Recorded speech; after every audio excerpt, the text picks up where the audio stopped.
Okay. At this time, I will start the Planning and Zoning Commission meeting for the town of Trumbull for Wednesday, February 17th. Mr. Chin, if you would provide us a flag for the pledge, that would be good. If everybody join in, I pledge allegiance to the flag of the United States of America and to the republic for which it stands, one nation, under God, indivisible, with liberty and justice. Thank you, sir. Roll call. Mr. D'Aquila, you can wave. Everybody's on mute. You could wave. You Present. okay? We have Mr. Prush. Here. We have Mr. Curry. Here. Mr. Silber. I am here, the chairman, Fred Garrity, and Commissioner LeConte and alternate Commissioner Cinto are not with us today, and we still wish them speedy recoveries with their illnesses. Excuse me, Chairman Garrity. Yeah. I spoke to Commissioner Cinto this afternoon. He said he was going to try to join by phone. Great. That would be awesome. We know he's back home, so if he joins in, that's great. Okay, thank you, Linda. You're welcome. So at this time, I will hand off to Attorney Cordone, who can give us the Facebook Live legalese. Thanks, Chairman Garrity. My name is James Cordone. This is the February 17th regular meeting of the Planning and Zoning Commission. It is being conducted by video conference and teleconference over the internet and or the telephone pursuant to the governor's orders, Executive Order 7B and 7I, as they may have been modified. The public may participate during the public comment section of the meeting by either raising your hand by the raise hand function or by hitting *9 on the phone. We will provide those instructions when that time comes. Please be advised that if you post comments on Facebook Live or any other online format, those comments will not be included in the record and will not be a part, or the commission will not see those comments. The agenda was posted for this meeting on the town website 24 hours in advance. All the supporting materials were posted on the town website 24 hours in advance. I would ask all participants to identify themselves prior to speaking so that those who are listening by the phone may know who is speaking. And lastly, I'd remind everyone that tonight's meeting is being recorded. Thank you. Thank you, Mr. Cordone. Okay. So at this time, I will call the first application, which is a continuance from last meeting and the one before, 1056 Daniels Farm Road. The applicant is the Bridgeport Roman Catholic Diocese, requesting a special permit modification of the zoning approval to remove a condition of approval to allow upright monuments pursuant to Article 2, Section 1243, Article 15 of the Trumbull Town Plan and Zoning Regulations. So I'm going to recap where we are and what we're going to do moving forward here. So we've had the bulk of the hearing. We've had the applicant present. We'd had staff present. We had questions and answers from the commissioners, and we had public input, and we had some comment. Some of the commissioners last month expressed a desire to travel the physical location one more time to get a good feel for some of the changes that the applicant made at the request of the commission to adjust their initial application and look for its impact. So we left the meeting open. We've already experienced a good number of public comment that was also replicated with people that had sent in letters, also made public comment. So tonight, from what I'm told by staff and what we have here is that there is now an attorney of record for some of the neighbors. So what we're going to do tonight is I'm going to hear anything that the staff briefly has as an overview on any of the implications from the changes or oversight or anything that there is for us to hear now that we haven't heard yet or need to know today. Then I'm going to ask all the commissioners, and specifically I think it was Commissioner Prush and Commissioner D'Aquila, who wanted to wait till this month to vote till they had a chance to drive through. So I want to hear from staff, then I want to hear from the commissioners. And because the hearing is still technically open, but we've already had public comment, I am going to allow the public comment to continue specifically for the attorney of record. I don't want to replicate any of the testimony that's already had. If someone's already spoken, and especially if they've already spoken and sent a letter in, we're not going to hear any more testimony tonight because it's already done. But we do want to hear any new testimony and any representation that is here this evening. So whether I do that before or after I let the applicant synopsize what we talk about as commissioners and staff, we probably will let the applicant say a few words and then go to the attorney of record for the neighbors if they are so here, if they're here to make any statements. All right, so at this time, Mr. Lubrandi, is there any overview or details that we need to be tightened up on from the adjustments that were made by the applicant at the request of the commission and to be physically looked at during this last month? I don't believe so, Mr. Chairman. We discussed the landscaping around the outer edges, and I think the commission discussed height requirement for the trees and possibly the removal or discussion of removing the option of a fence along that area.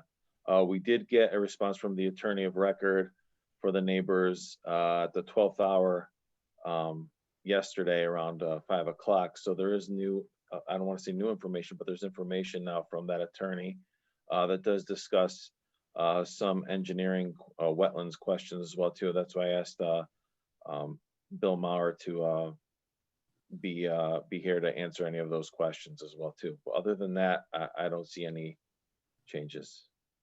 Okay, so Commissioner Prush, you were very interested in taking a drive through to see the impact from what the applicant, I'll say acquiesced and made some changes at the bequest of the commission. So do you have any input for the commission at this point on your drive through or look see to any of those changes? You're still on mute, Dave.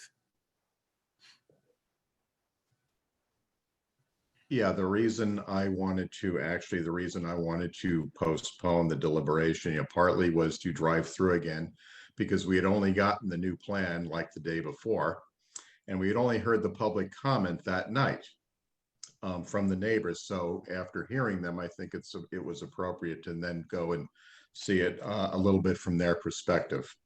I don't have any. Driving, I mean, you can see where it is. I've given it a lot of thought. And I actually have a couple of questions for the attorney, if that's okay. Yeah, go ahead. Attorney Rizzio, the applicant. And the only reason is, I don't know whether it was just me, but I kept trying to go back on Trumbull Public Television. I kept getting a big screen that said security risk. So I was unable to watch the tape of the last meeting. Go ahead, ask your questions, Yeah. no problem. Go ahead. I think we heard that there are, tell me if I'm wrong, 26,000 sites, I mean, grave sites in the Gate of Heaven already, or that there is a total. Mainly that is my question. What is the total that they anticipated, and how many do they have now? First, Commissioner Prush, I hope I wasn't labeled a security risk when you No, were. no idea. So I say it could have been me. Okay. No, I think that is what, over the 50 years, if you expound out about how many funerals per year, per week, it's not an exact number, but that would be what would be either in the ground or in a mausoleum currently. But there is still, much room left. Well, I think that this is an important question. It's not even so much how many are there, but how many are left. You're stating that there are about 300 a year. Yeah, right you now. we got to remember the diocese also owns another 50 acres adjacent to it. So Understood. the diocese has been very carefully, and I'm going to say considerately, proceeding. And the mausoleum, for example, the mausoleum was in response to marked demands, changes in customs that people, wouldn't have thought about when the cemetery was initially put in. So we still have room for, I can't tell you the exact number, but of bodies that can be buried at on the property, but there's still a number of acres left. Okay, I guess I was getting, I mean, even with the sites under consideration, what I'm really getting at is at the 300 a year a rate, how long is it going to take to, reach that number? Maybe it's never, maybe you open up the other acreage, I don't know. Maximum But I'm capacity just- I would think could certainly go on another 50 years if they added the other piece to the project. Okay, because that's getting into a whole nother issue as far as limits on how much is a cemetery, but I was just, that was a question that I had. Mr. Prush, yeah. Mr. Prush, I'm going to interrupt you for 1 second. I apologize. I need to clarify a statement that Attorney Rizzio just made, and you can go forth, Mr. Prush, when I do this. Mr. Rizzio, you just made a statement that I need clarification for the public. I think I know what you meant, but I need to confirm. You said there's up to 50 acres if they decide to add to this project. Correct me if I'm wrong. Those 50 acres are already part of this parcel. They just haven't chosen to develop them and adjoin them to be part of the burial in the cemetery, or are they separate properties? There's a separate property that's beyond the limits. It's on the other side of the current cemetery, on the let's call it the north side, and it goes way back beyond the limits of what the current cemetery land is. Okay, but it is attached to property. Correct. It would be contiguous if you did add it. Correct. Okay. All right. Thank you for that confirmation. Go ahead, Mr. Prush. Yeah, thank you, Fred. Yeah, I looked at that. Yeah, I saw that it was a separate property, and certainly it's something to think about. There's 55 acres back there, and its disposition is, as of right now, uncertain. But I think I have my personal feelings about things such as fences and berms and all that just from driving through.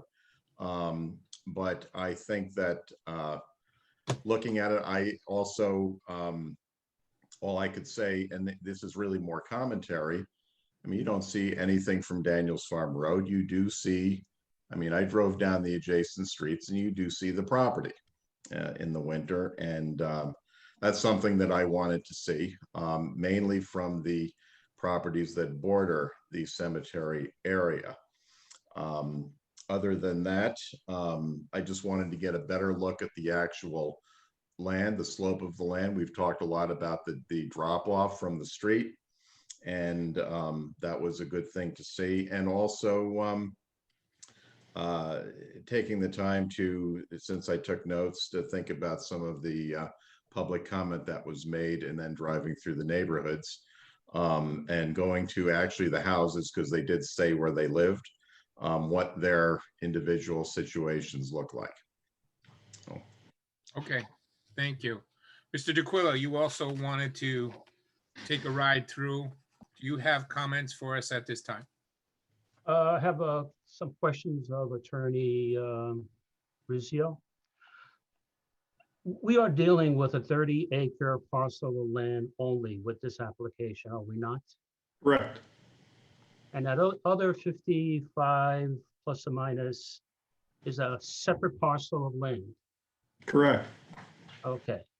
So in the 30-acre parcel of land, how many potential burial sites are there? I don't know. I mean, when you talk about, I'm trying to think how much acreage we probably have. Dave Bjorklund could probably give you a better estimate as to the amount of acreage that's left. And then it's a question of, in the size of a plot. Then you have plots where you can have double, they could be buried deeper for people who want to be buried together. So it's not an easy question. Dave is on this call. If you can unmute Dave, he may be able to give you an estimate of the amount of acreage that's left. Yes, thank you, Attorney Rizzio. Dave Bjorklund, the engineer for the applicant. That's a computation that we haven't done. It would be pretty involved. It goes beyond what we're looking at today. We've worked on other cemeteries which were coming to 70 to 80% capacity, and we started to rework the road networks that go to the graves. We haven't taken it to that level. I mean, undeveloped property that is here, that is within what the Planning and Zoning Commission originally said would be usable, I would think there might be 4 to 5 acres that still remains.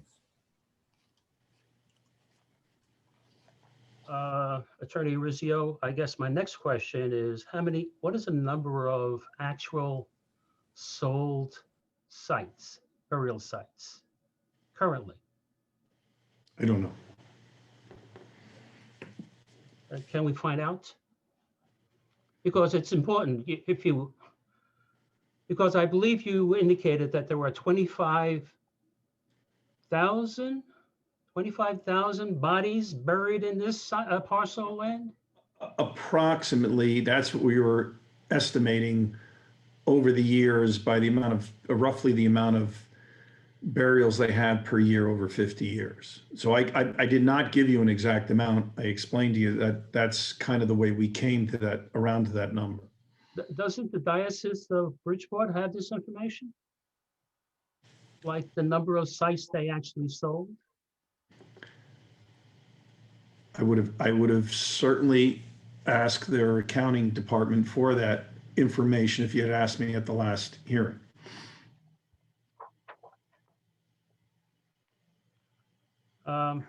Another question, Attorney Rizzio, did you reach out to the members of the public who purchased burial sites at the Gate of Heaven Cemetery and notify them of this public hearing and then of this application? No, I did not.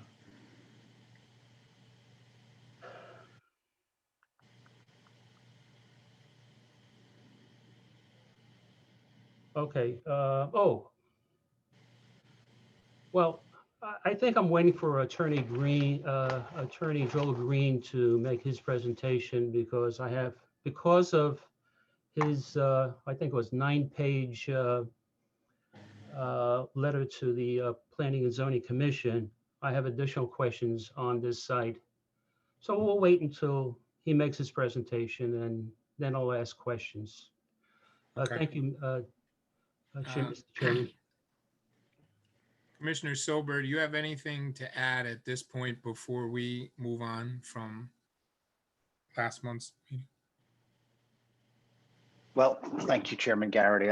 Here's what I would either ask staff now to address the concerns that came in last night or yesterday afternoon regarding wetlands A and meeting the requirements of the special permit B. Those were the two main things I read in that document from the Attorney Green. So either Rob Labrandy can answer it now or the attorney can answer it later. Your choice, Mr. Chairman. Well, the wetlands claims, I think, I don't disagree with your questions, but I think what we're going to do is allow the applicant's attorney to present, which would have a myriad of questions, including those, right? So then the applicant's attorney and staff attorney, I know that staff can answer some of the questions and staff may have to go off and research some of the claims as you just asked those questions and were brought up just yesterday. So if there's any other questions besides the petitioner's questions, I'm going to ask Mr. Corey if he has any. Yes, we had seen how the new section would be hidden from the old section with a fence. I would like to see the design of the landscape berm or whatever it is that separates the new section from the old section.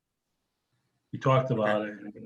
Yeah, I don't think we've run that to ground, Commissioner Corey. I think what we talked about is a fence and shrubbery, and then some of the commissioners said the fence would make it stand out even more and not blend, so maybe it's just interspersed landscaping and berms and shrubbery might be better.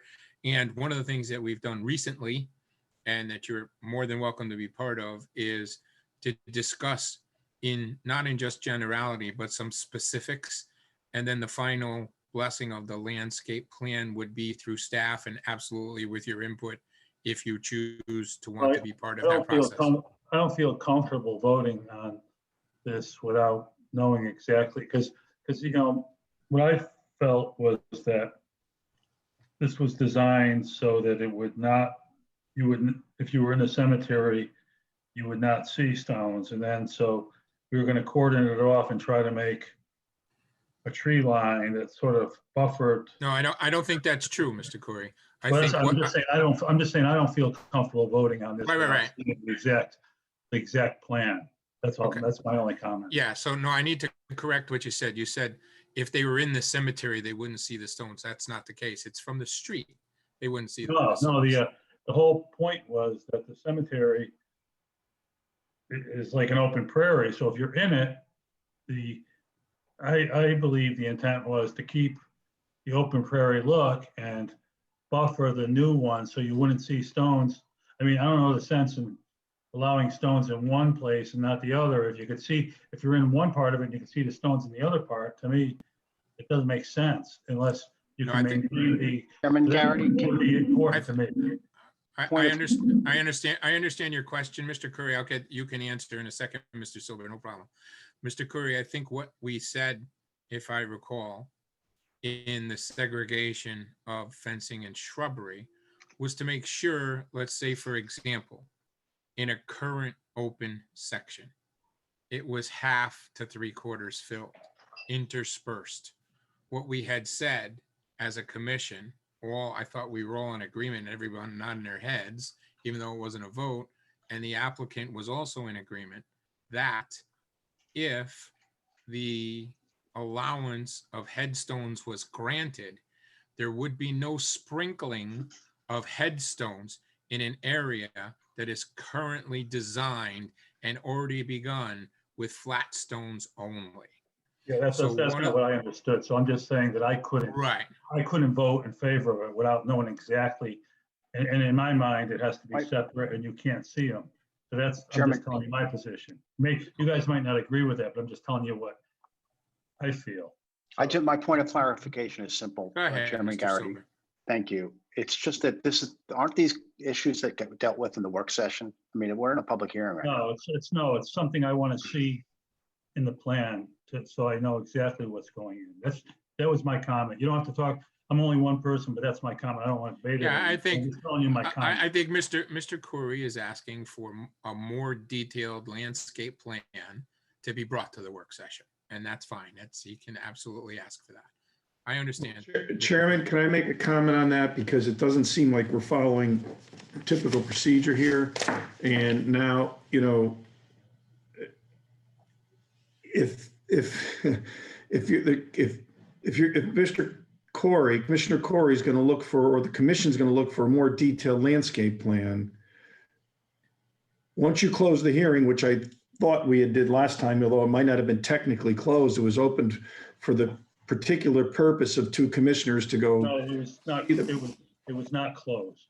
I didn't say that, Commissioner Corey. I'm trying to finish.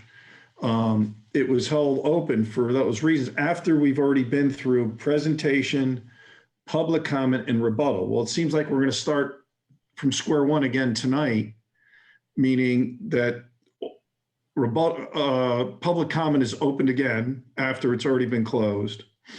There's no new information that we submitted in the meantime that would normally require you to go back to public comment. And now we're just going to start all over again because an attorney comes in at the 12th hour and says, you know what, we're starting all over again. And if that's the case, and Mr. Corey wants to see a landscape plan, I don't know how you can close the hearing tonight and deal with it in work session other than to leave it open, because then we've got to submit the landscape plan. We can't submit anything once the hearing's closed. So, I mean, this is basically, we're Right. starting from square one. So And- take and I- take a pause for a second, Mr. Rizzio, and let me see if I can take a pulse where we are. One, in response to one of the things you said, we are all owners of the fact that this hearing is open. And with the hearing being open, it allows all the avenues of an open hearing to be addressed. I opened this hearing this evening by saying it was specified why we did it, but we did not specifically close public comment. We didn't specifically close any portions. So everyone is correct, and you are correct in your synopsis of we are going to have to feel the pain if somebody wants to start over on some specific topic. But I don't know that that's what Commissioner Corey is saying. I think we have, in many, many cases, had the landscape plan discussed and agreed to in specifics that are on the record, that all the commissioners were comfortable with, that I believe if it gets to that point this evening, depending on how the rest of this hearing goes, could be addressed. And if it meets Mr. Corey and Mr. Silber and Mr. Prush and Mr. DeQuilla's desires for what the landscaping should be, even though it's verbal, it's a commitment. If somebody needs it on paper, they may need it on paper, and I can't address that right now. So do you have any other comments before we're going to see if the attorney of record is here? Mr. Chairman, I have one additional question of Attorney Rizzio. We have an entry driveway that intersects what I would call the ring road. At that intersection, on the northern side of that intersection, are burial plots. They're not uprights. And it's included in the 1.77 acre of section that is proposed to be with uprights. So now we have a conflict of no uprights and with uprights in the same section. Could you please confirm that, well, I saw those burial plots there, so. Are you aware of those burial plots, Attorney Rizzio? I believe they may be for infants. They're real small burial plots. I can't comment on that. If I don't recall it, I'd have to go out and see it myself before I made any representations. I wasn't clear on your question either, Mr. DeQuilla. Can you just say it one more time so I understand it? Okay, we have a driveway Right? that goes from Daniels Farm Road to what I would refer to are ring roads that go Right. around the major section. Okay. At the northern side of that intersection, I recall burial plots, and they were very small burial plots, and it could very well be for infants. Now, those burial plots do not have uprights, and they are in the 1.77 acre land that the applicant is proposing to have uprights, one of the two to have uprights. Okay. So in that 1.77, we will have the two forms with uprights and flat on the ground. But you did say it's just like very small number of graves, you said, I didn't in that count them. section? Okay. There's a All right. section right at that intersection. Right. Okay. And those are the things you find. Okay. All right. Mr. Rizzio, do you have anything else? No, Okay. So at this time, Mr. Chin, we're going to have to work together pretty succinctly here. So at this time, I would like to hear if the attorney of record who submitted this data is here. I don't see his name on the screen, but maybe he is here. Is that Mr. Green, or does he have somebody here in his place?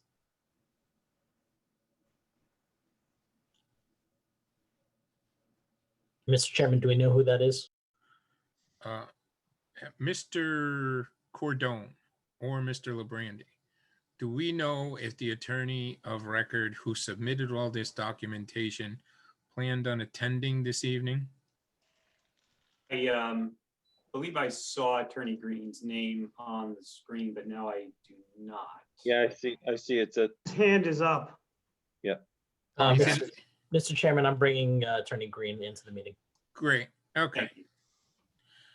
Okay, Mr. Green, you can unmute yourself if you're on a computer. I don't know if you have a video camera to share with us so we can see anything that you have. There you go. Okay, Mr. Green, it's yours, name and address for the record and purpose. Thank you, Mr. Chairman. Can you hear me? Yes, sir. Thank you. For the record, my name is Joel Green. I practice law in Bridgeport with the law offices of Green and Gross, and it's my pleasure to appear before the commission this evening on behalf of the Upper Daniels Farm Road Neighborhood Association, which is comprised of residents of Daniels Farm Road, Wildfire Lane, Marathon Road, Green Acres Lane, Firehouse Road, and beyond, who have joined in opposition to this application. And I really want to lead off by emphasizing that I agree with the comments that we really have come in the 12th hour here, and I understand that. But as you can imagine, these are challenging times for neighborhoods to organize. And I have been, as soon as I was retained last week, I did reach out to Attorney Rizzio to let him know that I would be commenting this evening. And there was some confusion as to whether I would be able to comment. And that was the cause that I submitted this writing that I have prepared, because I wanted to be sure that my clients' concerns were addressed or were heard by the commission. And since they are written, what I would propose to do is just go through my letter to the commission and some of the exhibits and review some of the more salient points. I should say that the proceedings of this commission, as you're probably aware, are governed by the rules of natural justice and fundamental fairness. And certainly there's no particular hard process, but the law provides that everyone gets a full and fair opportunity to be heard. Certainly the applicant should have an opportunity to respond. So I'll share these comments, but I'd also like to point this out, and I've suggested this many times before at public hearings. This is a public hearing, and the applicant has a burden, and your regulations are pretty clear on what needs to be submitted in support of an application. And sometimes these applications turn more into workshops than public hearings as the ball kind of keeps moving. And so, the applicant has presented its application. We would submit that really the application is one that is incomplete and doesn't meet your regulations. But let me go through my letter to you and just highlight just briefly for the commission. I guess the first big principle for the commission is that this amendment to a special permit, or for permission to change a condition of a special permit, is treated under the law the same way as an application for a special permit. The submission requirements are the same, and all the requirements for review and assessing the application are the same. And that sort of leads to this comment that struck me as I was listening to the questions by the commission. Among the requirements for a special permit that you have is that the applicant submit a complete site plan. And I heard the many questions that the commissioners had regarding sort of the capacity of the cemetery, what portion has been used, what portion is not used, and sort of these calculation questions, number of graves questions. And it seems to me that in submitting its application, the applicant should have provided the commission with a complete site plan where this commission could see the areas of the cemetery that have been used to date, the areas that are available for further use, whether it's this use or any use, and could make that assessment. And the reason I raise that is because one of the points of my letter and one of the concerns that my clients have are that this cemetery appears to presently be in violation in a number of ways from the requirements of your zoning regulations and the conditions that were imposed by this commission in 1959 and subsequently in 1974. Clearly, and I don't know whether you've had an opportunity to go through the exhibits that we submitted, but we were able to show that, for example, there's a regulation that says that you can't have any burial sites within 100 feet of the property line.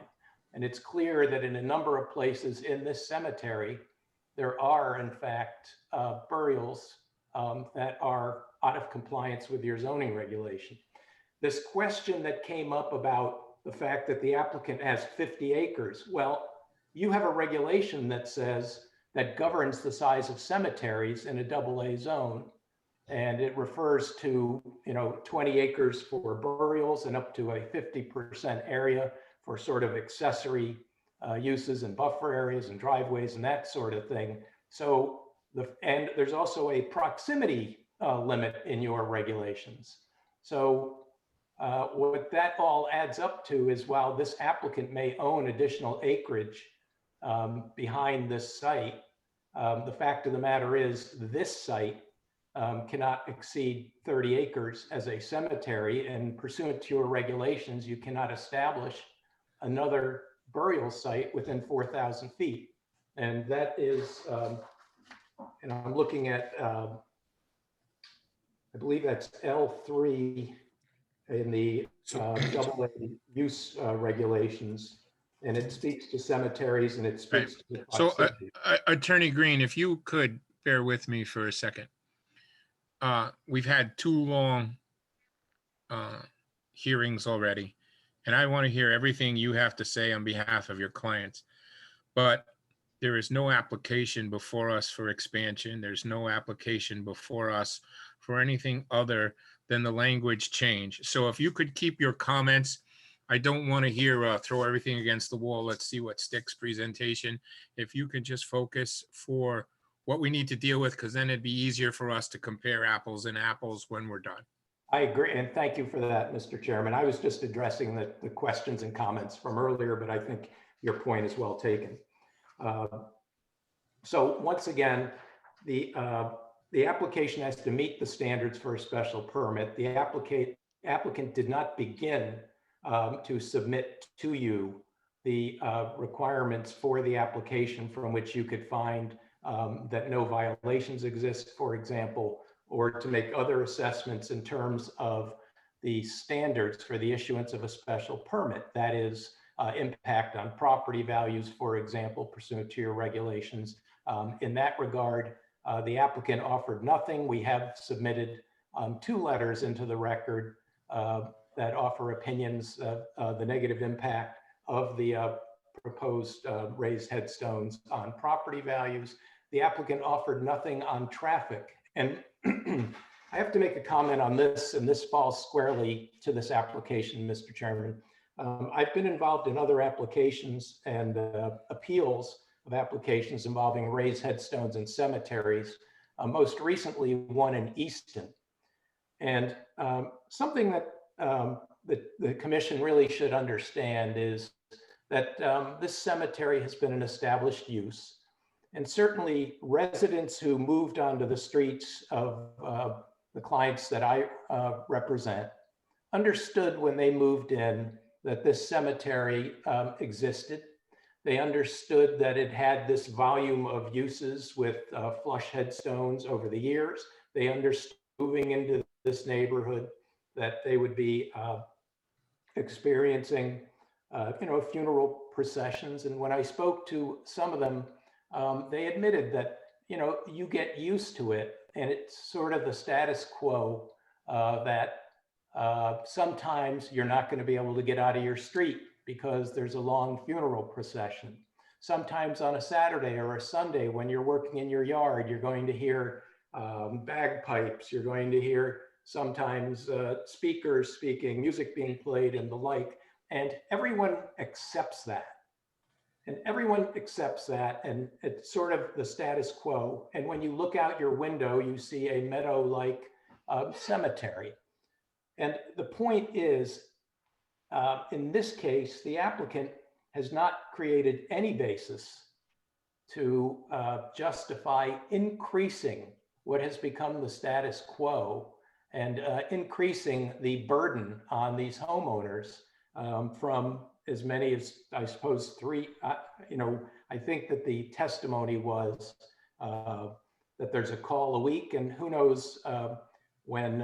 I don't think there's been an analysis done on the increase in business, the increase in traffic, the increase in noise, and the burden that would be put on residents in the area by increasing sort of what we call the burn rate in terms of selling graves at a cemetery, the volume of business.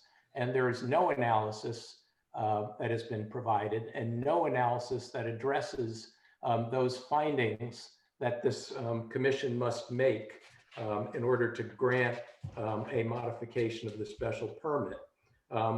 Another area that represents a violation arising from the use is, it's apparent from some of the aerial photographs and from the site plan that the applicant submitted, that the applicant is actually using off-site property, so property outside of the 30 acres of this property for stockpile and for apparently, you can see the driveway.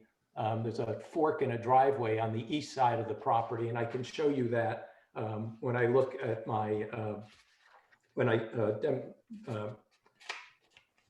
show the exhibits that we've raised. It's the position of my clients that that raised headstones would fundamentally alter the character of the cemetery. I believe that Mr. Prush noted when he drove around the cemetery since the last hearing that you can in fact see into the cemetery. Many of my clients note that they look into the cemetery, and when they bought their properties, and you have letters that are exhibits of record, that they understood that this was the condition that existed. They understood this was a cemetery. They understood that it was flush headstones, and they understood the view that they were going to have. I thought it was an excellent question by the commission to the applicant, the degree to which folks who have family members who are buried there have made inquiry of as to how they feel about now sort of changing the array of features that can be offered in the cemetery. And that's an interesting question. Certainly, residents who bought homes in the area should be able to rely on the conditions of the special permit. I believe that they have an estoppel argument, and Attorney Cordone can certainly discuss that with you. There's no showing by the applicant of necessarily need. I mean, there's this discussion of opportunity, but once again, at what cost and impact on the neighborhood. So, and finally, I have exhibits, and I'd like to briefly review the exhibits that we have presented that demonstrate that they're on-site wetlands, that they're actually wetlands. There is a detention pond on-site. And I would be curious to hear and respond to the engineering department's response regarding the wetlands issue, but the aerial maps and the GIS maps that we put in also show that there are water courses, that there's, it appears to be streams or brooks or a creek that runs onto the property, but certainly not only are there wetland soils on the site as evidenced or regulated or review area, but those review areas include the specific area that is proposed for the burials with raised headstones. And those areas specifically overlap, and that is depicted on an exhibit. I would submit that under the Connecticut general statutes and the regulations, that an inland wetland permit, or at least an application for regulated activity, needed to be filed simultaneously or before the pending application before the commission. We made inquiry of the engineering department and no such application was filed. And this commission cannot decide and cannot enter a decision on this application without a report from the Inland Wetlands Commission. And certainly you can see that there's a detention pond, and the proximity of the detention pond to the area for raised burials should be something of concern to this commission in terms of what the potential groundwater impacts. Once again, if a complete site plan had been submitted, and I really don't understand why the expansion plan that was submitted cuts off the northern part of the property. We do have some suspicion that there may be encroachments in that area of the property as well, but without that survey and site plan, we can't make that analysis, and certainly this commission can't make that analysis. And as we stated in the letter, a fundamental finding is that the property, in granting the requested relief by the applicant, is that the premises are being used in accordance with the permit that was issued, and most significantly in accordance with your regulation. And we have produced evidence that shows that it's not. If I may, I don't know what the practice is of the commission in terms of exhibits. Is it the practice to share the screen, or does staff post the exhibits? Now you can share your screen. It's done both ways, but you can share your screen and take us through.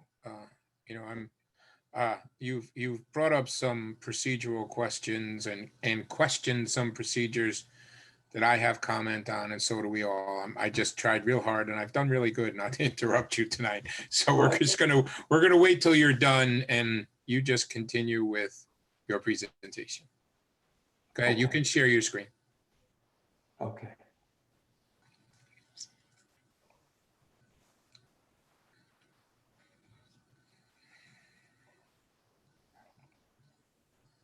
So the first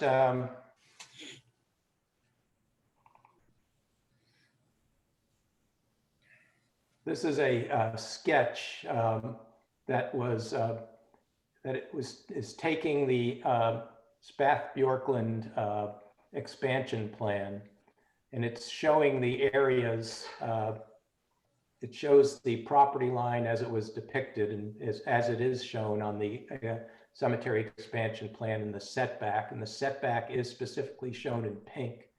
And the green. Is anybody else seeing it? I'm not seeing it. I can only see your list of files, Mr. Gray. Yeah, you gotta open up the file, I think. You didn't click the file open.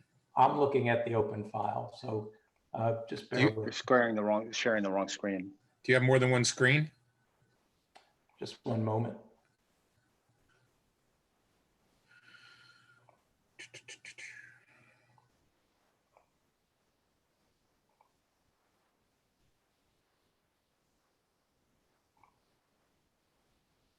So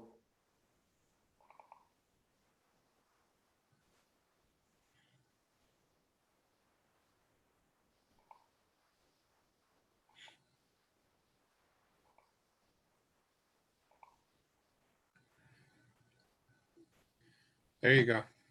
okay, I apologize. So We're gonna get crushed.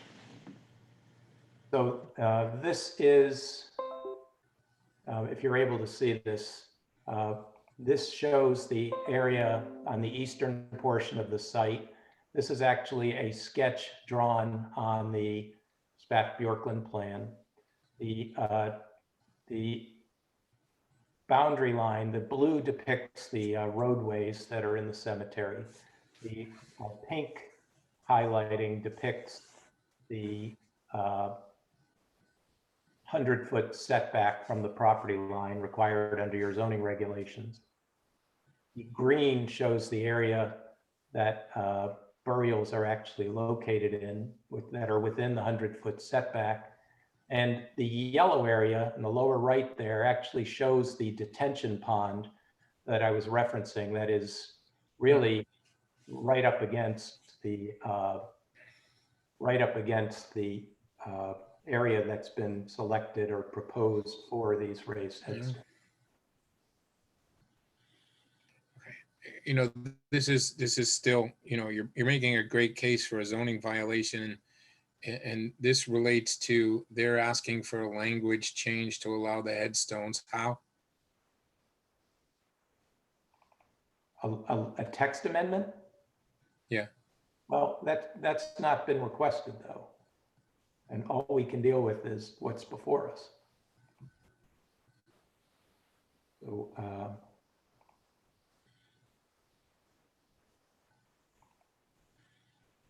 the next exhibit.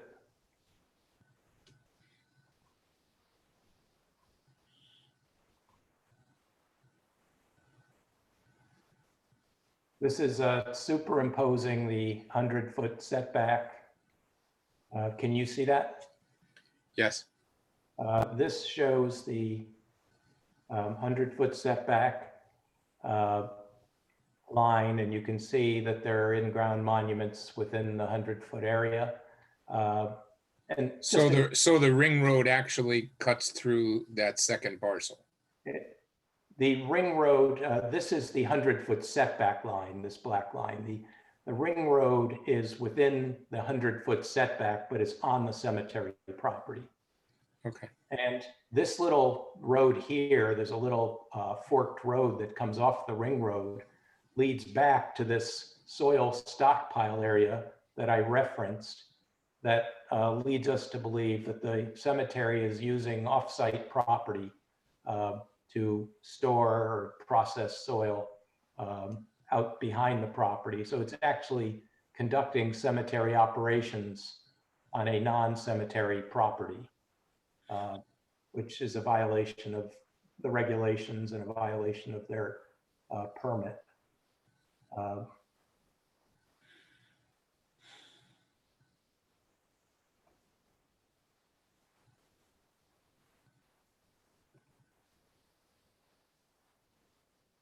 This, if you just bear with me.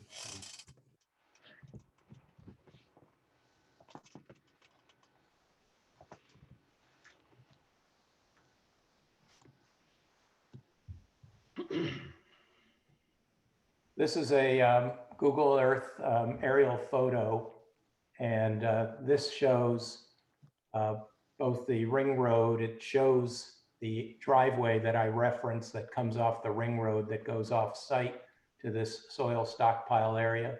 It shows the detention pond, and it shows the burial, the plots which are outside or up against the 100-foot buffer from a different view.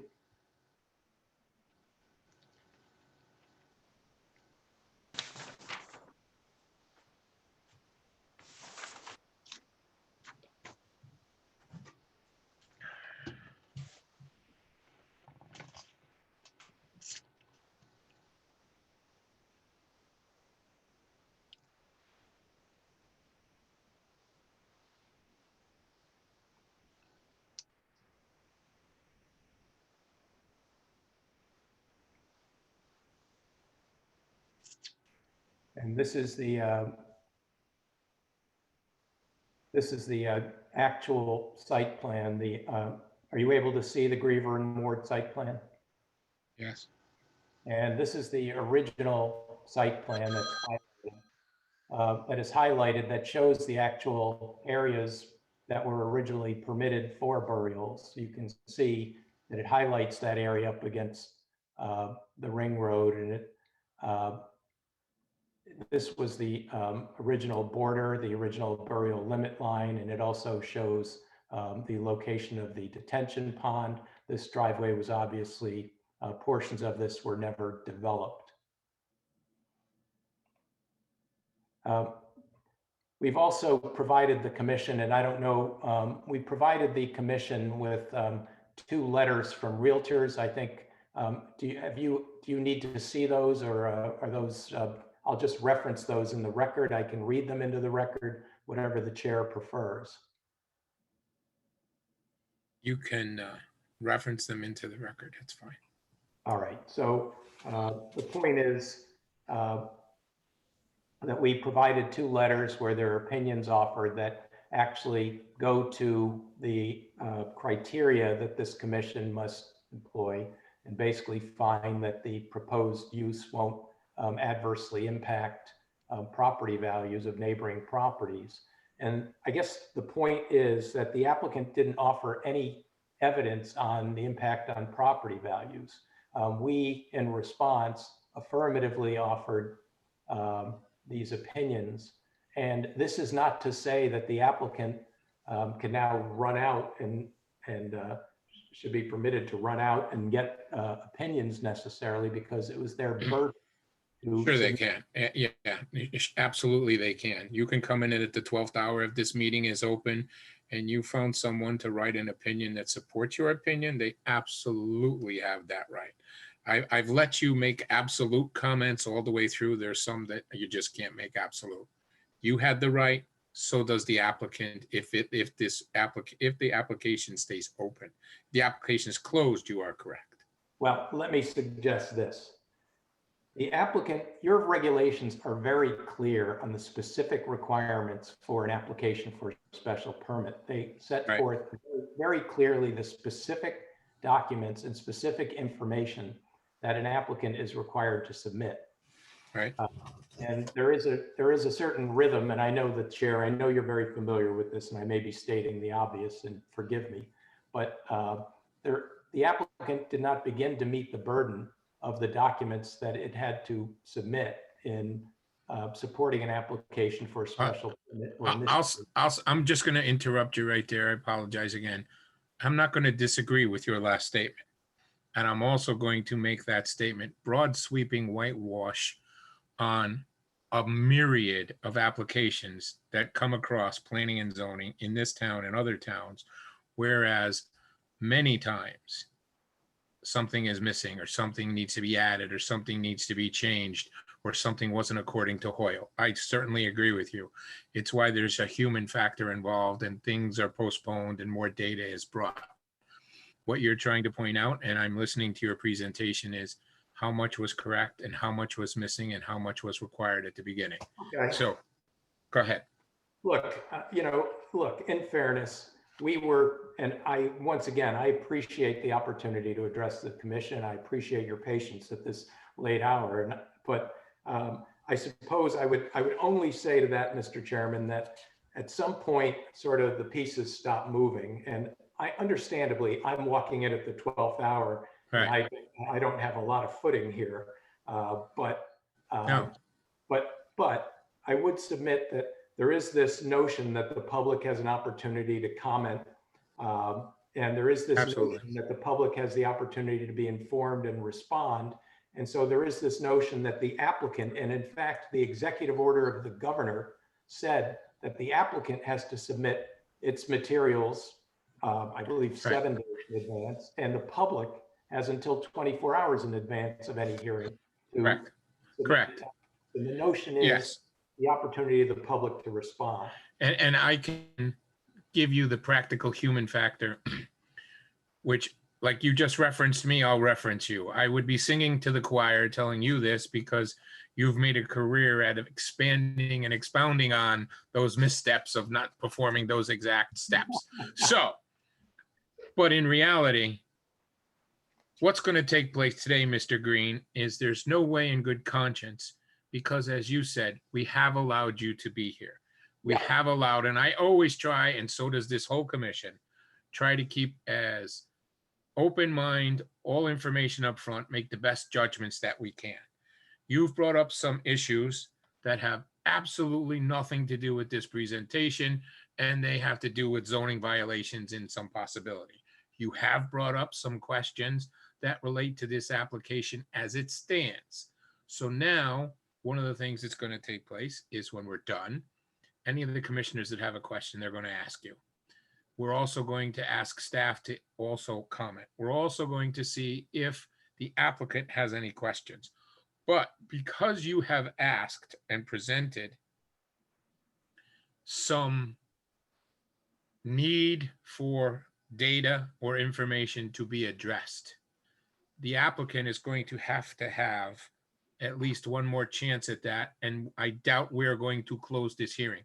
We may close the public comment officially, and the public comment may be closed after this evening, because one would think that you have your ducks lined up and you made your presentation, and everything that needs to be asked and answered should be on the table today. But we would want the ability for it all to be addressed, because there's a lot of people, a lot of effort, a lot of time put into this. We want to make sure the best decision is made. One point, Mr. Chairman, that's important. In my letter, and you seem to separate the violation, and I'm identifying violations, and you seem to be separating them. But in my letter, I identified the Ruggiero case, which makes it clear that the commission lacks discretion to grant a special permit or to modify a special permit if a zoning violation exists, because by definition, the plan does not comply with the zoning regulations. And a special permit is permission to use Right.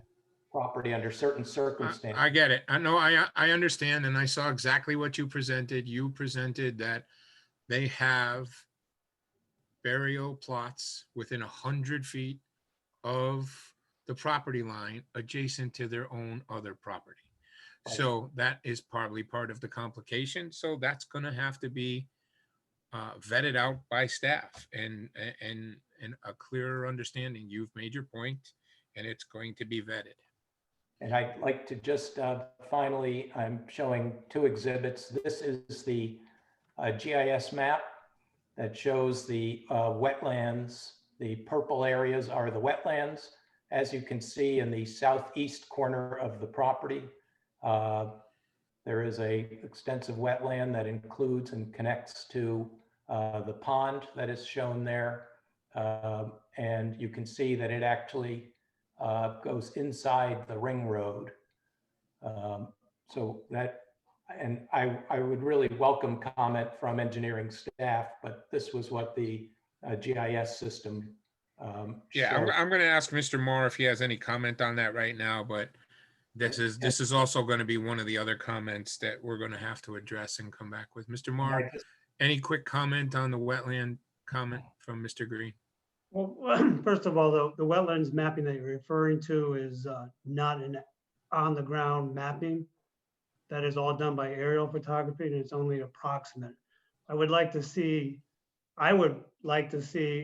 an actual field location of wetlands. That's what this site deserves.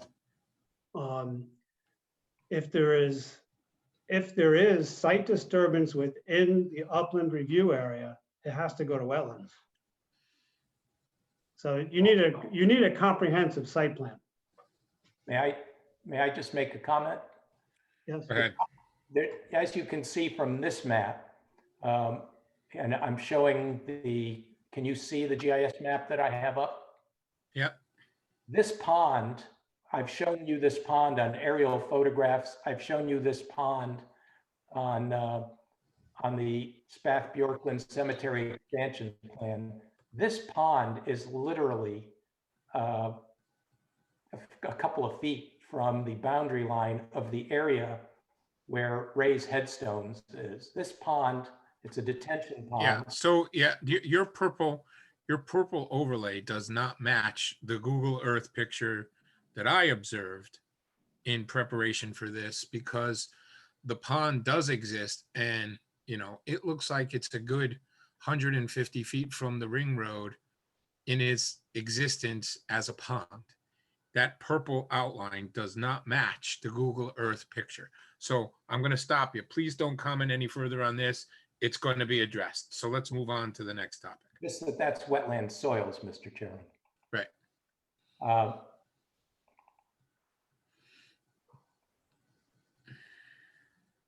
Let me just share one more screen with you.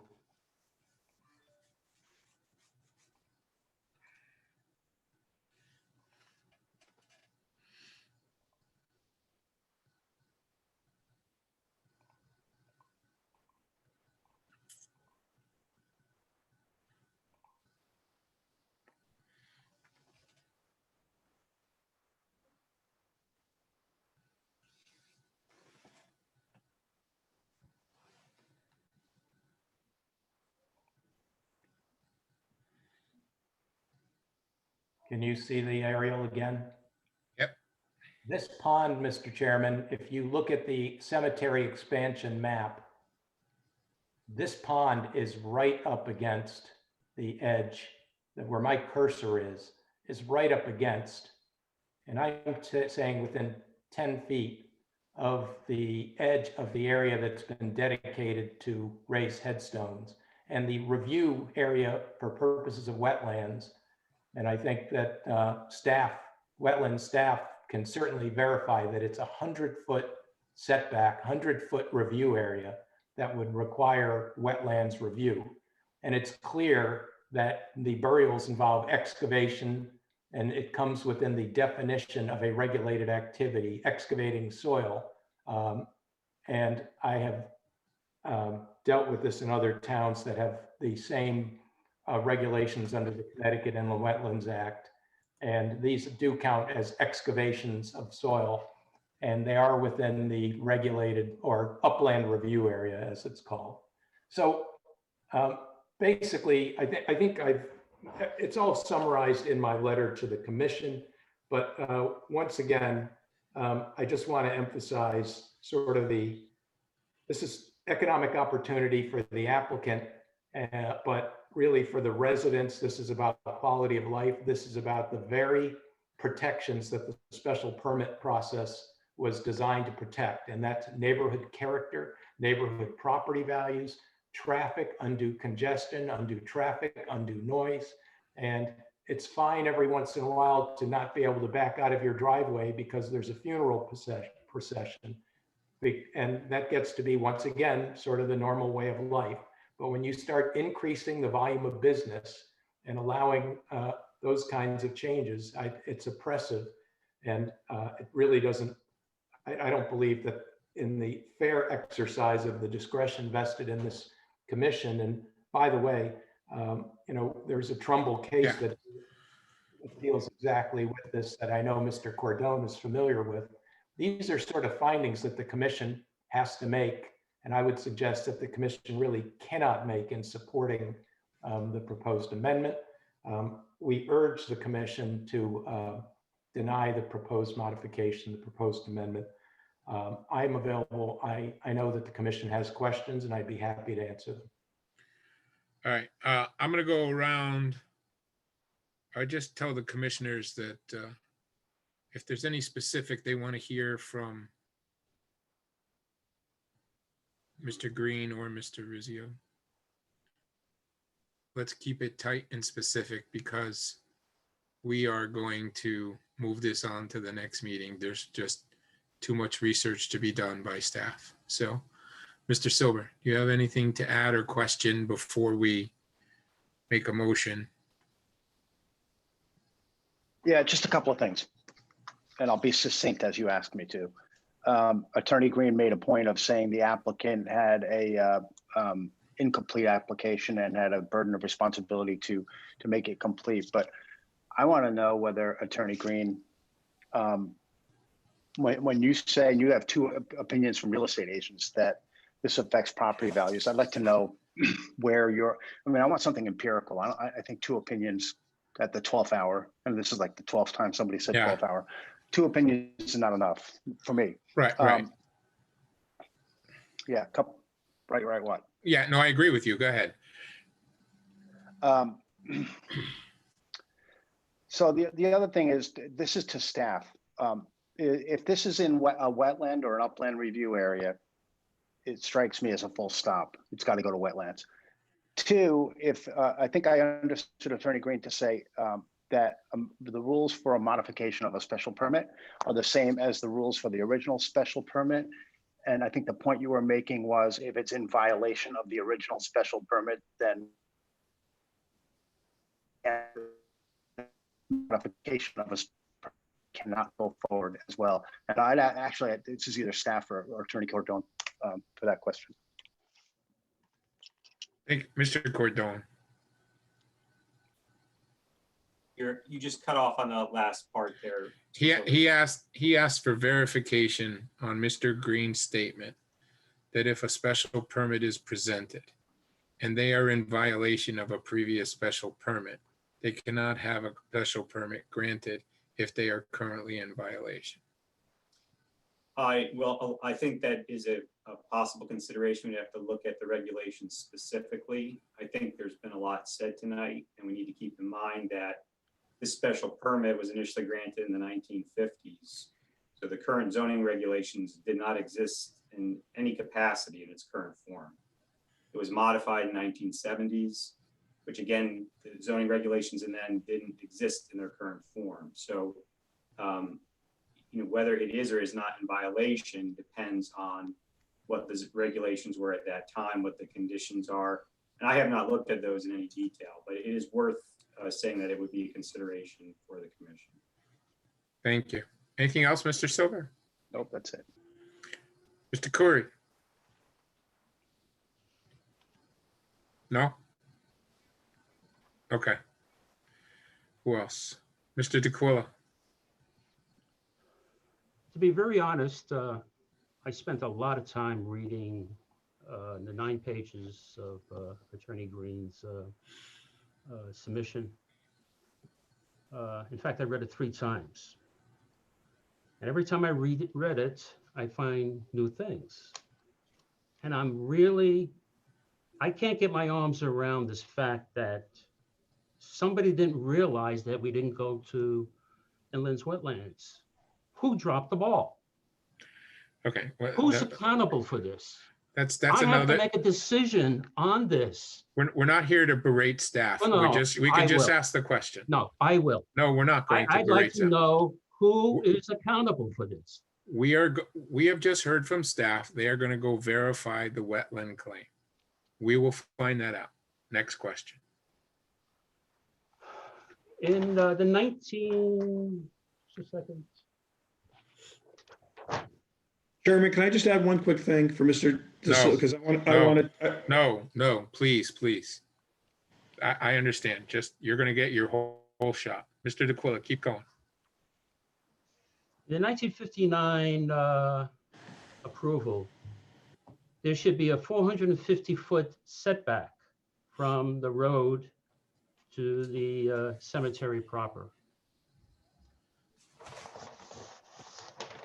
The applicant has submitted a plan called S-1, which, by the way, was never certified by a licensed professional. And that is required by our regulations. There should be an embossed stamp and a signature in that same vicinity, indicating that everything that is presented in this S1 site plan is accurate. However, with that 450-foot setback that, by the way, Attorney Rizzio at the last meeting indicated that the applicant is still willing to abide by that 450-foot setback, is not 450 feet. I measured, 1 second, I measured 392 feet. So it raises the question as to the accuracy of the documents that were submitted by the applicant. And this S1 site plan should have some statement by a licensed professional, licensed by the state of Connecticut, that it is accurate. And there is no such indication on it. So I don't know what I'm looking at. Okay. Everything is in flux. Staff has that written down and they're going to look into that. Next. Mr. Chairman, Yes, sir. if I may just help with the conversation, if you don't mind, at this moment, offer a suggestion. We're not in a work session at this time. I understand that. So yeah, I know. I'm trying to weed out if there are questions for the Right. applicant or the petitioner. And I'm trying not to be rude and just register the question as it comes out. I get it. Okay, thank you. I'm trying to work my way through those I don't think I'm in traffic violation codes. of anything like that, Mr. Chairman. No. Your questions are good questions. I'm not saying they're not, neither is Attorney Cordone. It's just that they may be more work session oriented. And once the question is highlighted, staff will go off and work the answer and bring it back to us. We are in the public session right now. So what other questions do you may have for the petitioner or the applicant? Well, I have a question of Attorney Green. In the 1959 approval, it says here, no monuments shall be permitted and only flat grave markers shall be used. And that is called a conditional approval. In your review of these documents, could you explain to me what conditional approval is? And can it be changed? Well, No one ever appealed this decision. So it applies. yeah, It applies forever. correct. So However, the law says that a commission, just as you impose these conditions and granted this approval, the commission can modify under certain circumstances a special permit. But once again, based on the law we have produced, that modification has to be based on an application that meets the same standards as an original application. That's our point. And again, as you've identified and as we identified in our letter, for example, the violation of the 450-foot setback, that is a violation. But again, there are both violations of your regulations and of your previous approval. And violations of the regulations, if they exist, you cannot issue a special permit where there's a violation of the regulations. all the questions I have tonight. Thank you. Mr. Prush, Big Finish. Just one thing, and I don't have a question for Mr. Green, but I do have a question, maybe on behalf of the commission and for Attorney Cordone and for Rob Labrandy. Just to go back a minute, because I think we might be getting a little off track, or at least I am. They came into the first meeting asking for a text change to remove this condition that they will be permitted or not be permitted, or they can only have flat grave markers. There was no map. No. There was no designated area. And we asked for a map. Yes. We asked for them to tell us the area.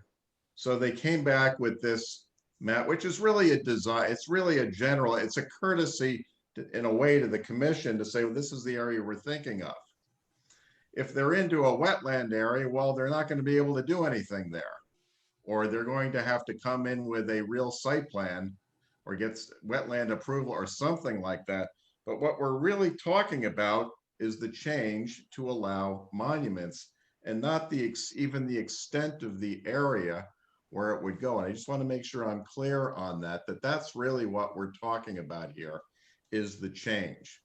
And I don't want to see us getting bogged down in wetlands, no pun intended, because or certification of maps and things like that. That's not what they're asking for. They're asking for a change of the condition.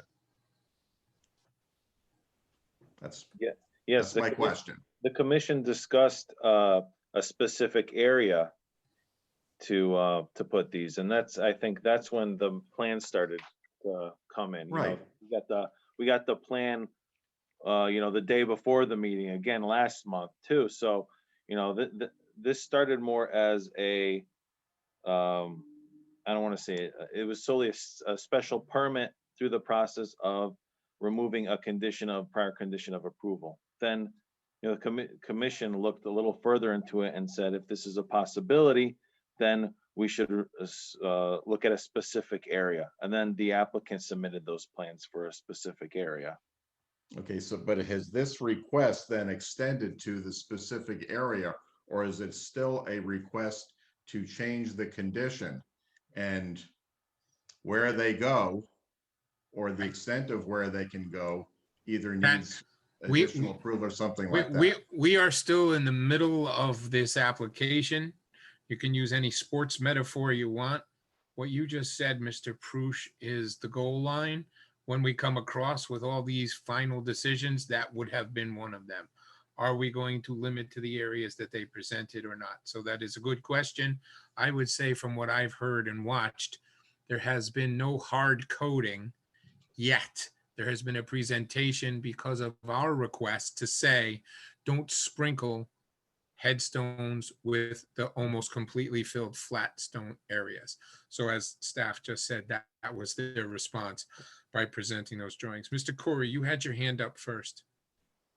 Yeah, I just wanted to say that when this came in for a pre-application, we talked in great detail about the character of it, and that's why they submitted a plan that had the headstones in a separate area. That was all a big discussion, and and I just want to make a point that when I envisioned this, I envisioned it so that the headstone area would be separate from the. It wouldn't be part of. It would have to be like a new separate area. Yeah. And that's why I don't want you to think I was trying to make a new requirement. That's the way No, I think you initiated that conversation, which made sense, and everybody agreed. And they went off and said, here's where we would do that. Yeah, and now people are, saying other things, but that's how I envisioned an application where the aesthetics of the existing cemetery would remain the same, and there could be some barriered or even landscaped area. That's how I envisioned it. Right. So I may have been wrong, or maybe nobody else envisioned it that way, but that's how I envisioned it. Mr. Chairman, just very, very briefly, because I have to get to the applicant and then we're moving on. Very briefly, you can't just even the most minor modification of a special permit, a condition, even a modification of a single line of a condition is a modification of a special permit, which requires the process under your zoning regulations. And while I'm hearing that you asked for an area for raised headstones, under any circumstances, if you were not to designate an area, then the possibility of excavating property that's regulated under the inland wetlands regulations is invoked. And either way. Mr. Green, right now, that property, that piece of land that you're referring to could have stones built in graves built today. You've brought an issue up that was an unknown issue. It hasn't been confirmed yet, and it'll move forward. But it is right now in the buildable area that's already approved. If we weren't here at this commission meeting today, I got it. I understand what you're saying. So I just want to go to, unless you have something else, I want to go to the applicant now. Any modification of the special permit requires a full application. Thank you. That's that's your deal of milk cards. That's the 5th time you said it. You can't say it anymore. Mr. Rizzio, your turn. Chairman, thank you very much. I was trying to interrupt before because no one is to blame for not filing with the wetlands. If it would be anybody, it would be me. And I just want to make sure that staff or town attorney or anybody else who was not any kind of scapegoat, because there was no mistake here. I think Commissioner Prush put it very well. This started off as a condition to a modification of a condition of approval. You have the authority, I think, under state regulations, and Attorney Cordone, I haven't done all the research on it. If it's a substantial intensification, you have the right to require a full application, of which then you have to turn around and meet all of the guidelines that Mr. Green was talking about. I just want to speak for a minute because I think Mr. Green came in at the 12th hour, and coming in at the 12th hour, you forget where this started and where it ends. And I think it's like somebody, and Commissioner Prush helped to put that in consideration. We came in what we thought was a minor modification. We thought that the commission had the authority to do that. There was never an ability or an understanding if we located an area that was close to wetlands that we would avoid a wetlands application. We would, if there was any disturbance, there was no disturbance proposed. There was no impact on the wetlands proposed. We were dealing with one specific condition, which was the ability to put a no higher than a 4-foot headstone up. We would thought it was insignificant because we've approved and gone through and have a large mausoleum on site, and then we have flat graves. And we thought this was not a significant alteration to the application. The commission then, through Mr. Corey, asked us to provide them with other information, like where could this possibly go? Where would you want it? Where do you think it could go? But there was never an application by this office or by me for a specific ability to place headstones in a certain area. This commission would have the ability to condition any approval that they gave to the modification by restricting it to a certain area. So that's how this all evolved. I don't want the commission or any members of the public to think that we tried to pull a fast one, tried not to follow the rules, tried to sneak something in that finally got caught by Attorney Green at the 12th hour. The only way to understand this application, and unfortunately, the number of people that were on when it started and the number of people that are probably listening tonight are two different things. So I just think it's important that everybody understands where this started, that we were dealing with a condition of approval that was granted in 1959 and a whole set of circumstances that have changed since 1959. In fact, the Inland Wetland Commission was not even in existence until 1974. So I just wanted to make that clear. I will tell you, because I think it's obvious, Chairman, I do not want to spend an hour refuting Mr. Green's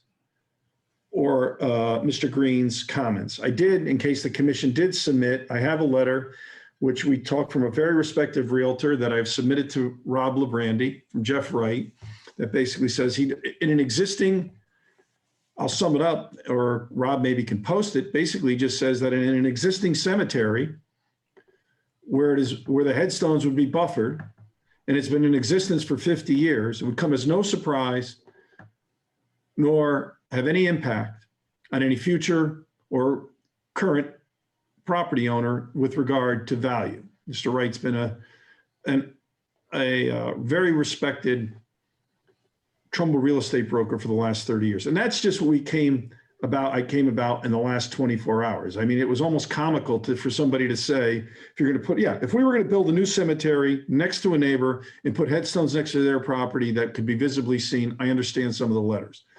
But when you solicit real estate opinions without all the information that this commission's been through in the last 60 days, 90 days, you end up with a letter that really doesn't mean anything because they never took into consideration the conditions which were offered, the fact that it's an existing 50-year cemetery, the fact that these headstones would not be seen from the street nor seen from any surrounding properties.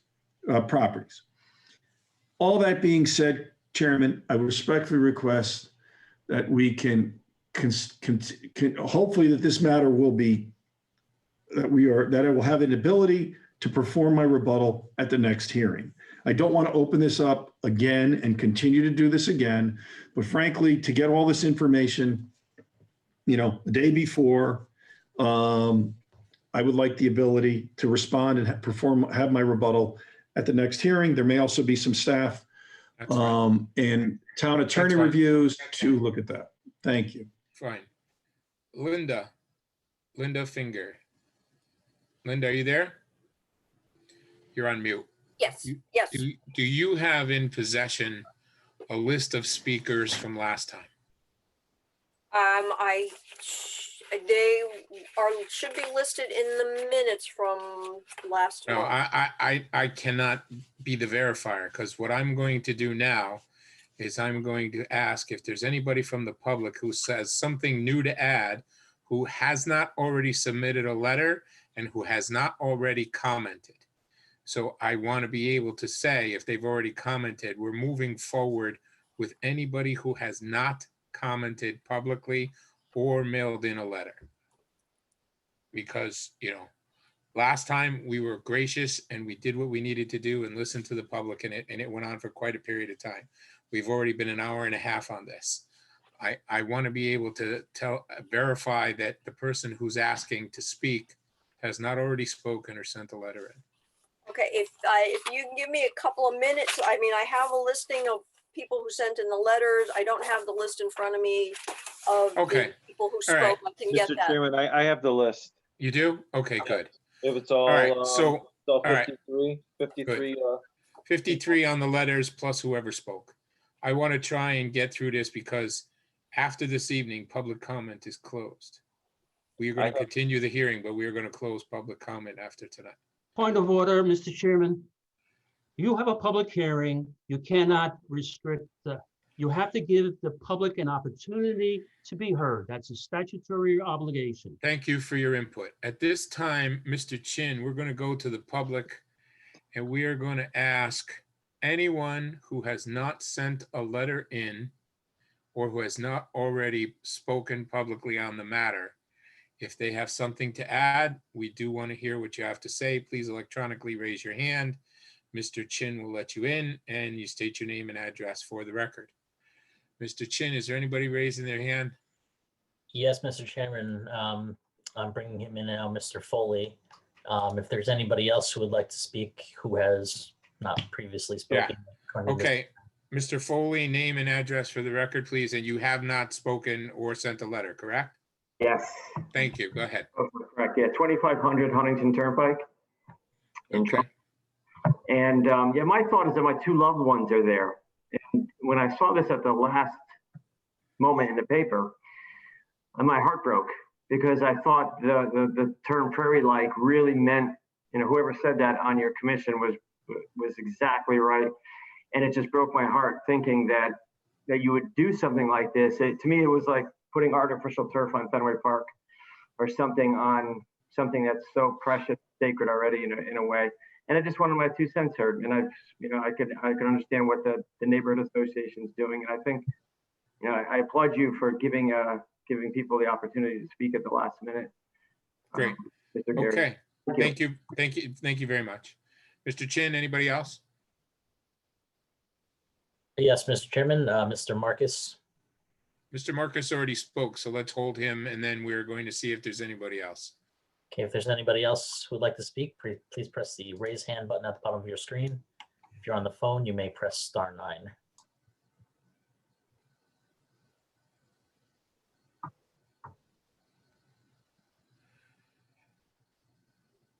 Okay, Mr. Marcus, you've already spoken. If you have anything new to add, please just try not to reiterate what you've already said. Thank you. Mr. Chairman, I beg your indulgence a minute. When I spoke last month about crime, I was poo-pooed by Attorney Rizzio. Okay, I've been chairman of 5 cemeteries for 40 years now. I'd like to just call your attention to 5 specific cases involving Catholic cemeteries in the 2 dioceses he represents. As recently as February of 2020, Holy Passion Cemetery and Retreat in West Hartford, toppling of gravestones. 2018, St. Patrick's Cemetery, Meriden, 24 stones, Labor Day weekend. 2012, both March and April, more than 24 stones each time. St. Louis Cemetery, West Haven. 1996, St. Mary's Cemetery, Windsor Locks. It is an ongoing crime problem. I asked if anyone spoke to the police, and I was poo-pooed and told it doesn't happen here, and it's the old type stones. That's not accurate by Attorney Rizzio. I know what I deal with in our cemeteries. We don't need additional crime in Trumbull. Thank you, that's all. But these are specific cases in his diocese cemeteries. And he doesn't want to admit it exists. Thank you. Mr. Chin, is there anybody else? There does not appear to be any other speakers wishing to speak. Okay, we're going to close the public hearing. Mr. Green, because you're here, is there any last statement on behalf of your clientele before we close the public comment section of this hearing? Just briefly, Mr. Chairman, just so that I understand, you were going to close public comment. I take it then that there won't be any more materials accepted by the commission on this matter? I can't say that there'll be more questions. We'll make that determination. If there's a need legally to have a rebuttal, we'll do it. No, But- I mean, I'm sorry, I'm imprecise. There are not going to be any more documents submitted into the record. I think there's questions and answers that have been brought up. Answers have to be given. An analysis of points that you brought up and how they will impact or not this application. Whether they require the submission of a legal document, I can't answer. If they do, and there needs to be a back and forth over the submission of that document, then yes, I will open it back up if there needs to be some rebuttal to some submission of documentation. All right. But the public and the applicant cannot submit any more materials. Is that without your permission? Is that? Well, let me ask Mr. Cordone. I think you can, because technically the application is still open. What I was trying to do is, we've pretty much heard from everybody we're going to hear from. If there's a document that you need to present, Mr. Cordone, can you weigh in here? Yes, Mr. Chairman, you're correct on that. So I think what tonight we're going to do is we're just going to continue the public hearing because we have to. But it's the understanding and the request of the commission that it's not, the next meeting is to close the hearing in its entirety. So we're looking for any final information to be presented. If there needs to be additional comment or rebuttal, we will have to do that. If there's not, then there won't be any. But we'll continue the hearing to the next regularly scheduled meeting. Yeah. Chairman's suggestion. So all I'm asking, and my only point, and I welcome Attorney Rizzio to weigh in, is I don't intend to submit anything else, but if there are documents submitted in support of the application 7 days in advance pursuant to the governor's order, then the public has an opportunity to respond to those submissions. That's my only concern, pursuant to the governor's order. That's all. Yeah, and we'll have staff go over that and address it as needed. Thank you. Okay, so Thank at this time, I will take a motion to continue the hearing to our next regularly scheduled meeting. Mr. Corey makes the motion. Is there a second? Mr. Silber, second. All those in favor, just raise your hand. 1, 2, 3, 4. Mr. DeQuilla, I can't see your hand. I don't want to continue. You want to close the hearing? Yep. Okay, it's 4-1. The motion is continued. The application is continued to next month. All right. Just would commissioners and staff, even though we're on Zoom, do we need a 5 or 10 minute break? Because we've been 1 hour and 20 and we probably have another hour and a half to go. I would think another at least hour and a half. Commissioners, you want a 5-minute break, 10-minute break? Yes. Yes. Okay, so it is 8:40 on this computer. By 8:50, we're starting this meeting up again. Okay, Mr. Chin? So if you would put a little electronic sign up on a break, we'll resume at 8:50, let it all go live. Okay, folks, we'll be back at 8:50. Thank you.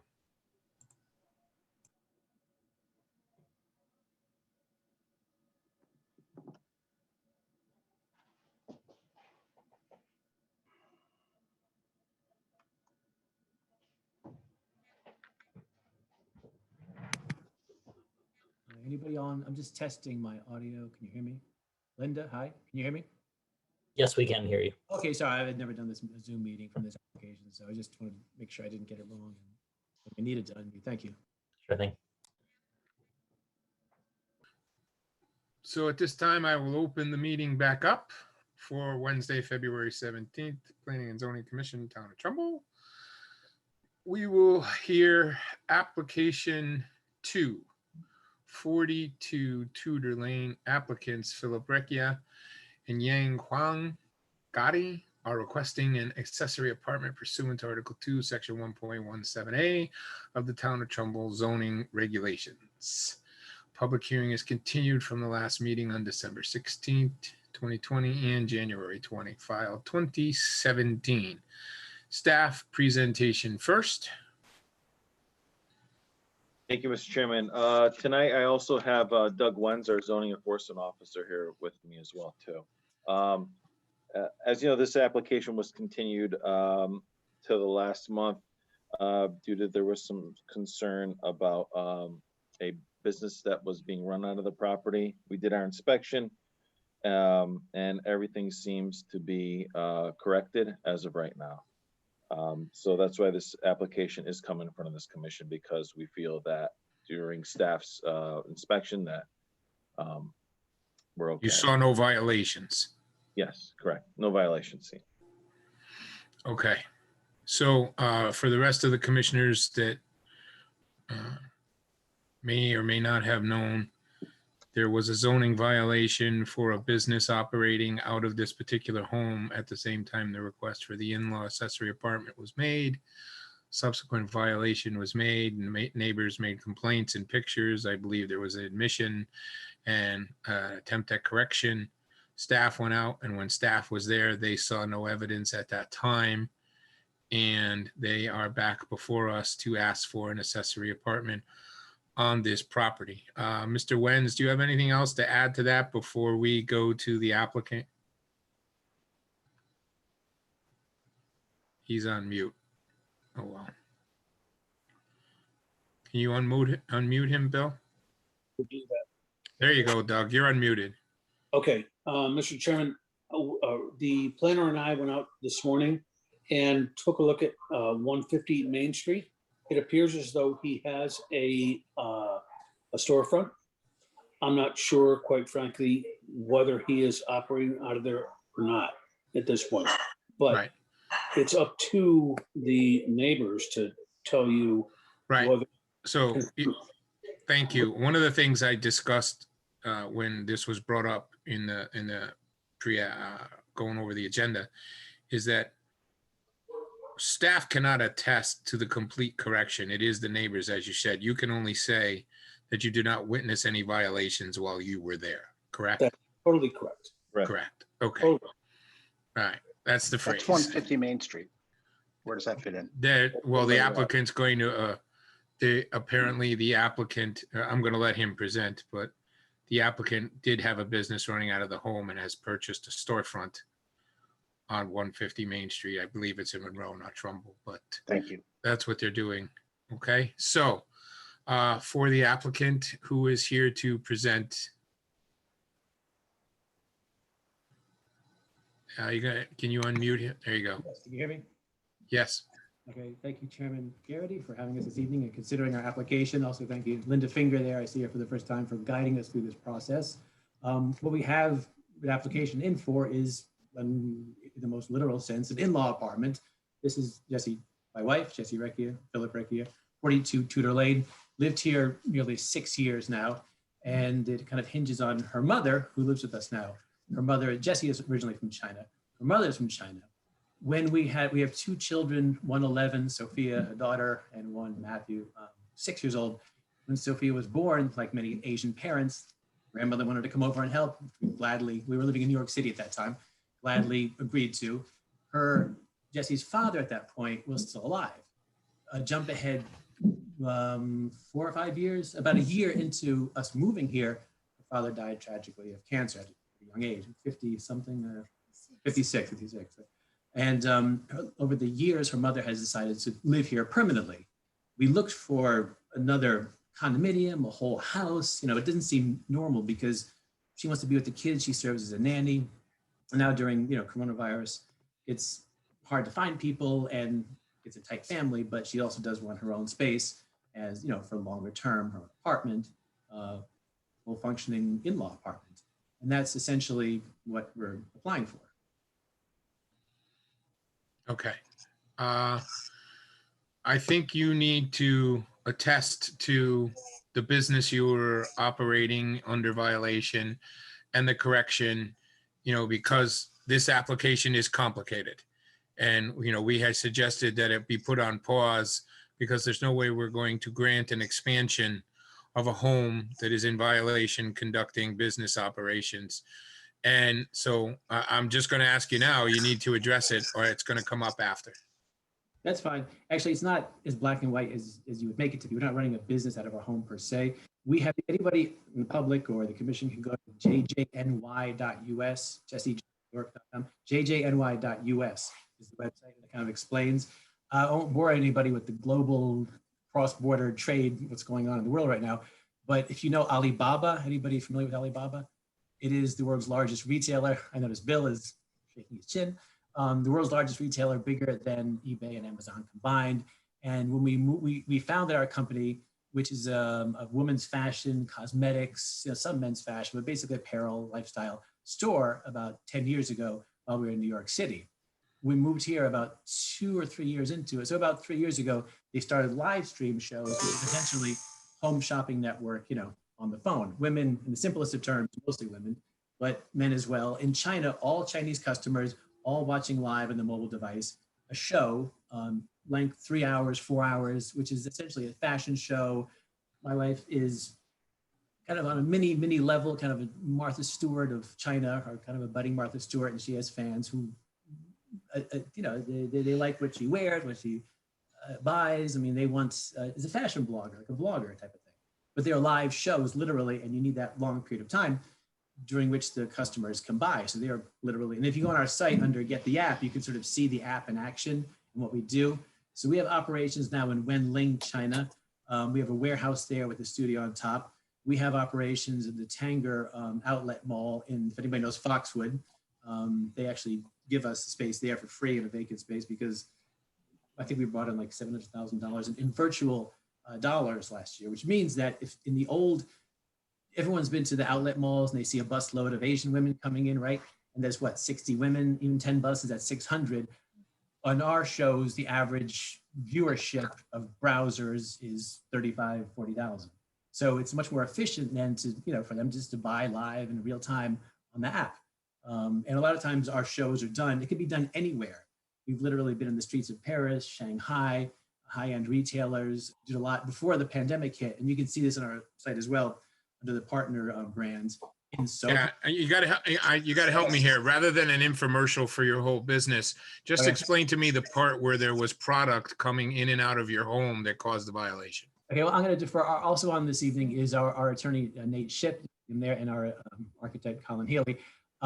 We did address this in a letter. If Nate had that letter, I mean, the letter kind of succinctly addresses their neighbors' concerns directly. So instead of me going on and on, Nate, you want to read that letter? Was that okay with the commission? It's very brief, a page and a half.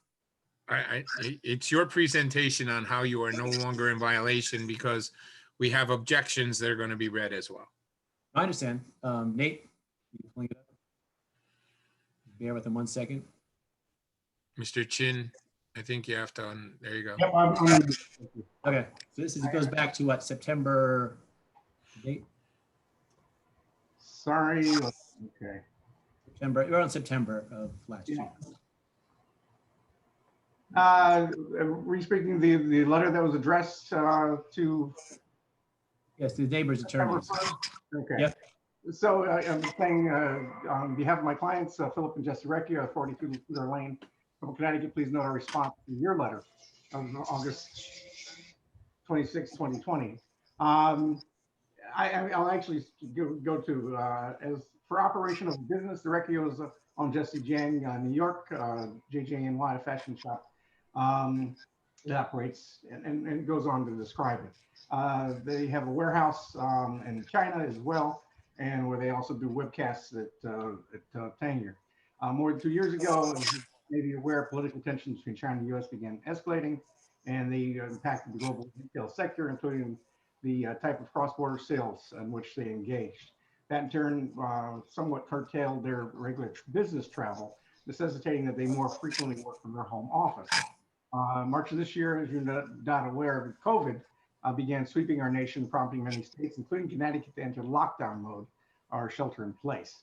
That, of course, for several months completely curtailed their ability to conduct regular business travel, namely producing their live stream events from the aforementioned remote locations.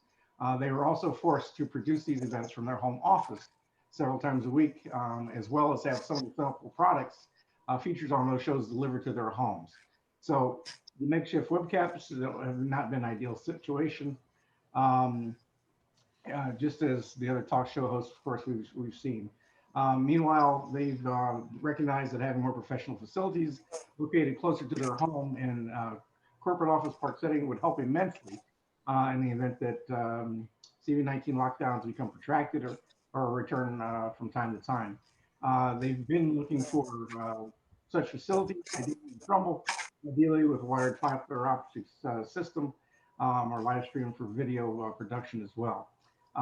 Their search, unfortunately, was interrupted by a lightning strike to their home on July 1st, which caused about $50,000 in damage to various services and hardwares, and it required the Reckias to work additional hours for several weeks to oversee the repairs and damage.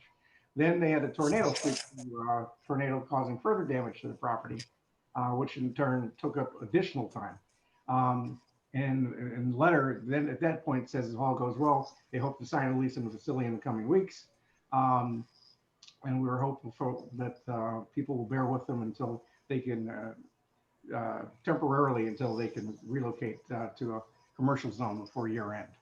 And they have done that. They've taken all steps. They've cited property in Monroe. You'll see signage is up indicating that their usage. They've obtained a permit from the town allowing them to conduct their business from the property 150 Main in Monroe, and they're doing so. And I'm sure the neighbors will attest that they're not seeing the activity that they complained of previously. Okay. All right. Is that some of your presentation? Essentially, yes. As you see, it's not as black and white as running a business. It sounds like we have a bodega in our backyard or something. Nothing to that effect. It's a home office. Essentially, we were forced to use, during the pandemic, obviously. And yeah, also but prior to that. it was a home office where you were selling product that you put on display. No, because virtually our intention when we moved here was to always see the, not to get back into this, but the Chinese customers want to see you at Neiman Marcus, at some starter brands in Soho. Yeah, I understand. I just it's not a wrestling match. The products that were being delivered were for you to display to sell online.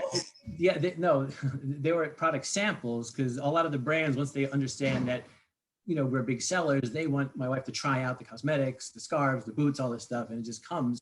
And we had operations. Again, a lot of that was happening at the Tanger Mall, but the Tanger Mall closed down during, Okay.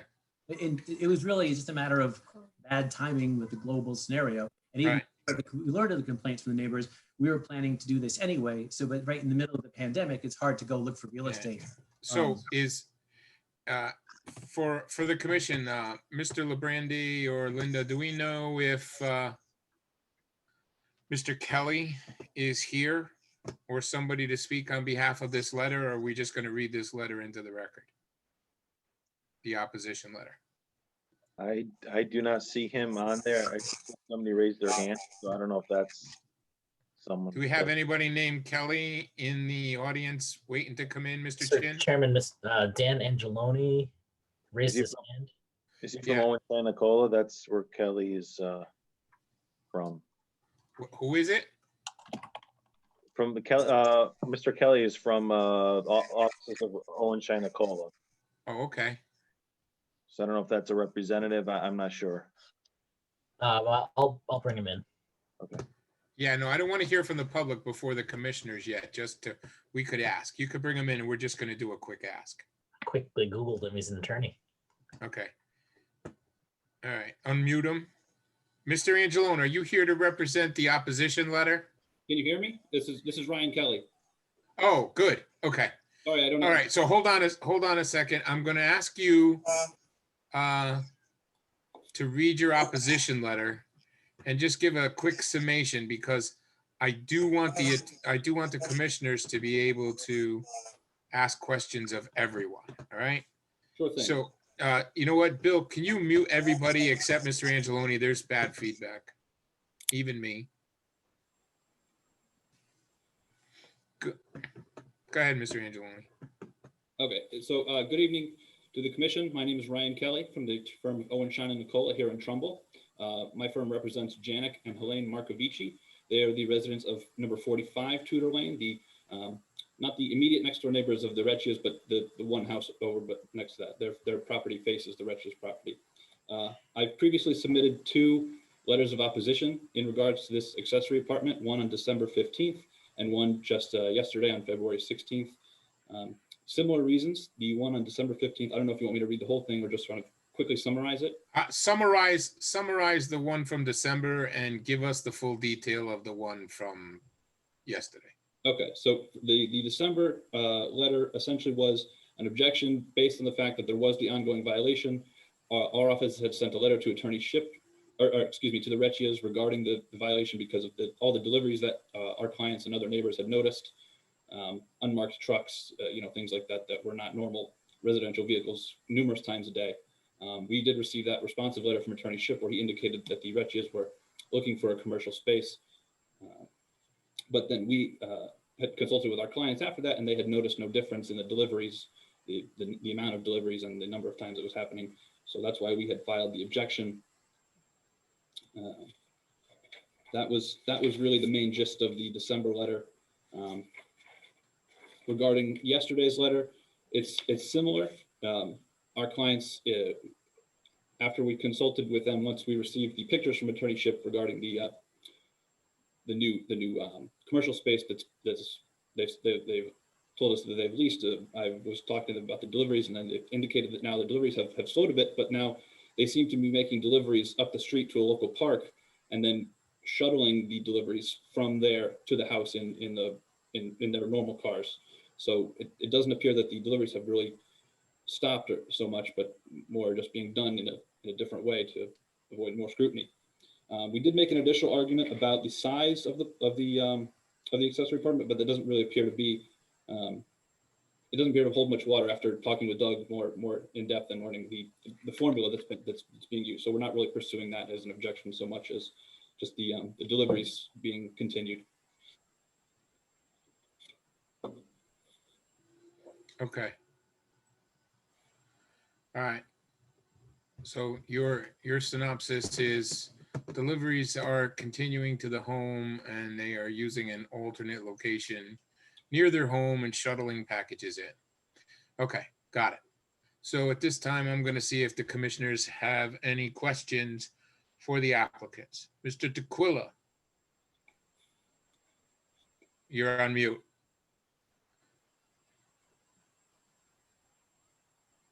I don't have any questions at this time. Mr. Silver? Yeah, just I ask the applicant what to respond to that. Are they still hosting shows or whatever it is, live events from their house and using the storefront as a warehouse, or is it otherwise? No, you can, anybody, well, the 150 Main Street, Chuck's Corner, you can go there. There's 800 square feet on the ground floor. You can see them through the window. That's being built out for webcast studio. Well, the reason we took this is because there's this floor with, below it, a ground floor with a nice, what do you call it? Not fitted space. It's not raw space. It's nice. It's got carpet and wallpaper and all that stuff. And the ceilings are really high. That we're now using for storage in the transition period. You can go there right now, or tomorrow I take you in and you see, what is it, hundreds of pairs of shoes, all the massive deliveries we're putting there at the moment. And to back up for 1 second, we actually, and you can check the town of Monroe on this, we submitted for a building application shortly after the letter of September because of, not to cast any aspersions on Monroe, but it just took so long. I had to literally threaten to go there in person and say, I want to talk to you about this. And I couldn't figure out the bureaucracy that kept us from getting this. We were in the process of getting this storefront anyway. It's eventually they did ease up and they moved kind of quickly, but literally we should have had that building permit, or we should have had we couldn't get it's not a lease, it's a rental. We couldn't get the rental until we had the building permit, obviously. So let me put it another way. Are the deliveries going to continue or stop? No, stop. We've slowed as much. In fact, we've put a halt just to try to appease the neighbors who never asked us in person about this, which was strange to us because we were always friendly before that. Like when we moved in, we invited them to a barbecue, all the neighbors, get to know each other. As I said in my letter, had an open door policy. So the first course of action should have been just knock on our door, call us and say what's going on. But no, we actually stopped as many deliveries as possible just to if they're disturbed by, normal. So they're going to be 0 going forward as of tomorrow or when? As I told Doug and Robin here, even if I had a job back in Manhattan and I went to an office every single day, there'd still be, we have 2 kids being homeschooled now because of coronavirus. And my wife, and she has her mother. Her mother, for example, and you talk about unmarked vans. Okay, I'm going to stop you for a second. We're getting late into the evening. The question was, are the deliveries going to stop? And your answer was, we made our best effort to slow it down. Then the re-question was, are you ever going to get to 0? I don't want to hear about, that's the question. Okay, but in terms of the perception of the neighbors, if a UPS truck comes and has Christmas gifts, or if an unmarked, now all the delivery services are using like regular vans, station wagons, because they're so, UPS does this, UPS, FedEx, they all do it. So it may be like, I've literally seen U-Haul trucks come onto our property and it's one Amazon package of something for the kids for school. So if I'm going to be beholden. Mr. Recchia, you haven't answered the question.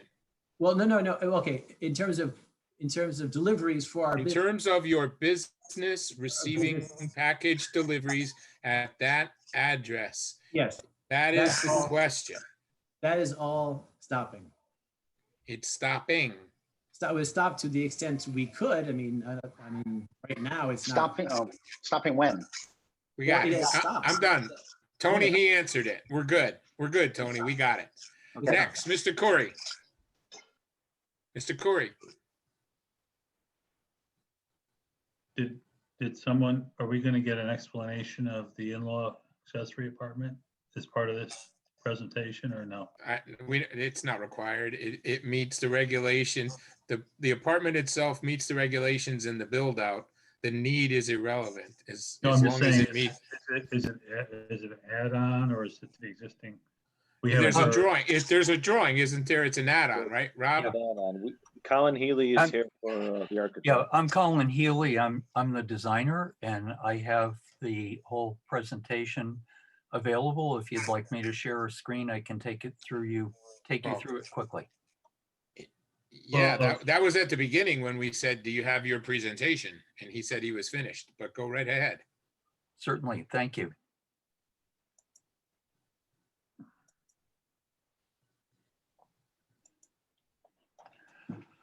All right, so this elevation, can everyone see the screen?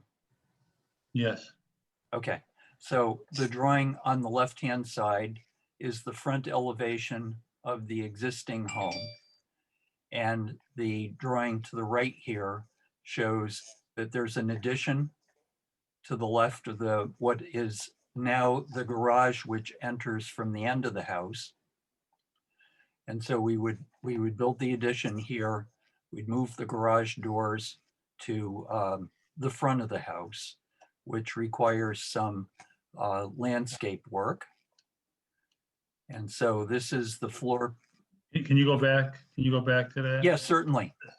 This design now has like garages in the center of the house. It looks almost like a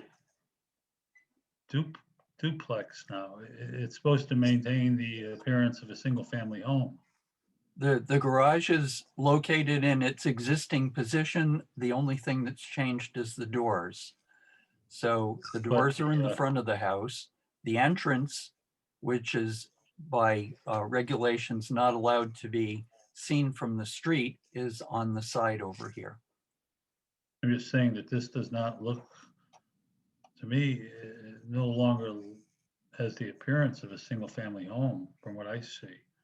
Looks like a condo. Well, I've designed houses that were not remodeling projects that have done similar things. I guess it's a matter of opinion, but the regulations don't address garage doors. They talk about the entrance to the house. And so that's what we complied with. Mr. Prush, are you with us? Yeah, I'm here. Yeah. Let me hear your opinion on the view, like Mr. Corey is. Well, there's no rule that says a garage has to be on the end of the house. And it's the same garage. They've moved the garage doors to the front. I imagine they might be redoing the driveway a little bit. I'm not sure, but they've just decided, instead of converting the garage to a teen room, which is what I saw on the plan, they're putting the teen room on the end. It has, you know, windows on different sides. It's new construction. Makes sense to me. I don't have a problem with it. So if I can, this is the site plan in a rather enlarged version. So this is the existing house, which had the doors in this location at the end. We're moving the doors to here. This is the proposed addition with a teen room on the lower level and the apartment on the upper level and a deck on the upper level. And because the grade here was too steep to work with this new layout, we're eliminating this much driveway. The whole right-hand part of the driveway goes away. And we have a recreation court over here that's already been approved by Wetlands. And we have this area, which will become their parking area, and it allows us to get the prescribed number of parking spaces. I just want a clarification. Dave, I've never seen garages in the center of a single family house. I've seen them in the center of condos or duplexes, but I've never seen that before. If you have, I just have never seen one in Trumbull before. I've not. If you could show me another one in Trumbull, I'd be go back a little bit. Go back to your elevation. I mean, the mass of this house is not an uncommon size or mass in the town of Trumbull. But yeah, I've seen a lot worse going up. So I'm just saying the garage itself. Have you seen a garage in the center of a house? I can't think offhand of another garage in the center of a house, but I've seen houses with garages in a number of different places. This is a builder's type colonial house, and but other types of houses or older homes, whatever. I mean, I've seen garages in different places. You know, it to me, it just looks like a big house. Okay, like many houses in town. I don't really see a problem because there happens to be fenestration of a garage door there. It makes a lot more sense with what they're trying to do with the three sides open and the outdoor play area on the outside. You know, to have done what they've done.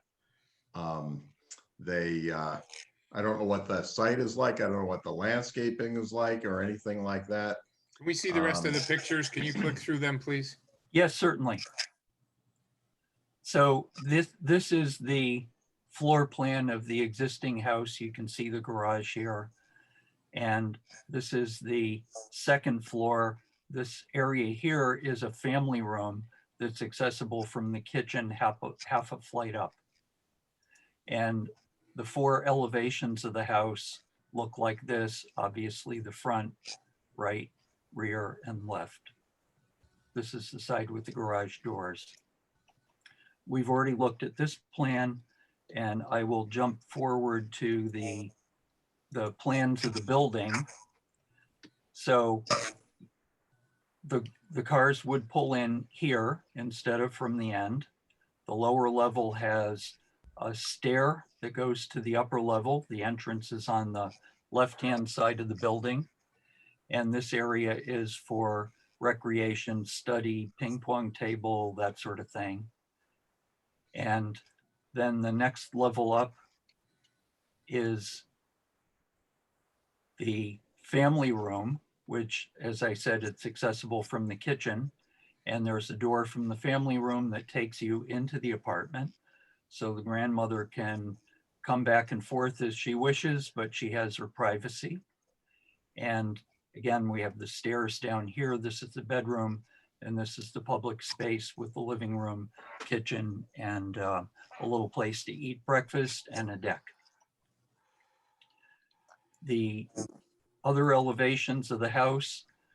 This is the side here on the lower right that shows the entrance and some windows in the stairwell area, in the public area, some windows downstairs for the recreation space. And this in the rear shows the little breakfast bump out and the doors in the back. And we've kept the style to match the style of the existing house. And this is the front, which we've seen before. This just shows the other end.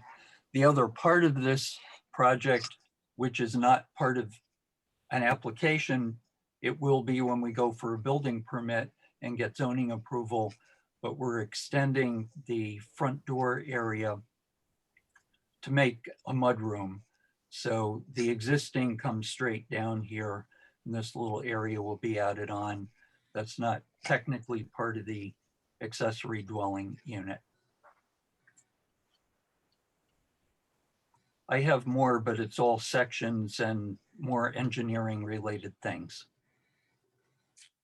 Okay, and commissioners happy with they seen enough of the presentation? Excuse me, if you will allow me just for a moment, just to show something a little bit more clearly. This is what it will look like from the front over on looking from the left. And this is a perspective drawing of the rear of the house. And with that, I think I would answer any questions if anyone has any.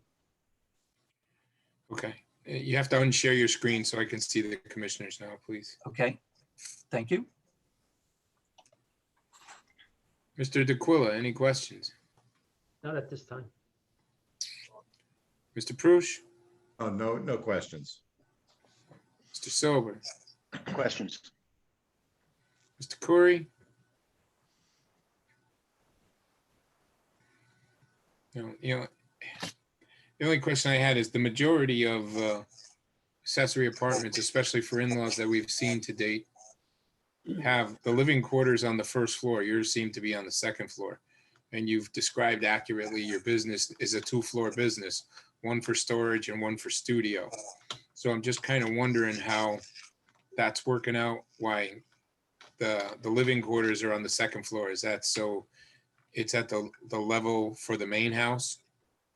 So if I can answer that, the requirements for an accessory apartment is that it be accessible from the main dwelling. And our way of getting from the main dwelling into the apartment for the grandmother is to just go from the family room into the apartment, rather than have her walk through the garage and go into a first floor apartment. So that addresses the reason why it's on the second floor. The reason for 2 floors started out with getting us up there to that level so that we could have that kind of access. And the use of it will be for the kids mostly. Okay. And if I have a picture here, if anyone would like to see it, of their new facility that they have over. No, doesn't apply. Okay. So, all right, is there anybody from the public who wishes to speak for or against Mr. Chin? Is there anybody in video land that has their electronic hands raised? Yes, if there's anybody who would like to speak on this matter, please press the raise hand button at the bottom of your screen or press *9 on your phone.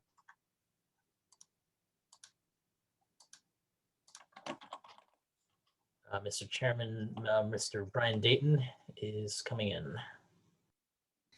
Okay. Unmute yourself and name and address for the record, please. Mr. Dayton, you may speak.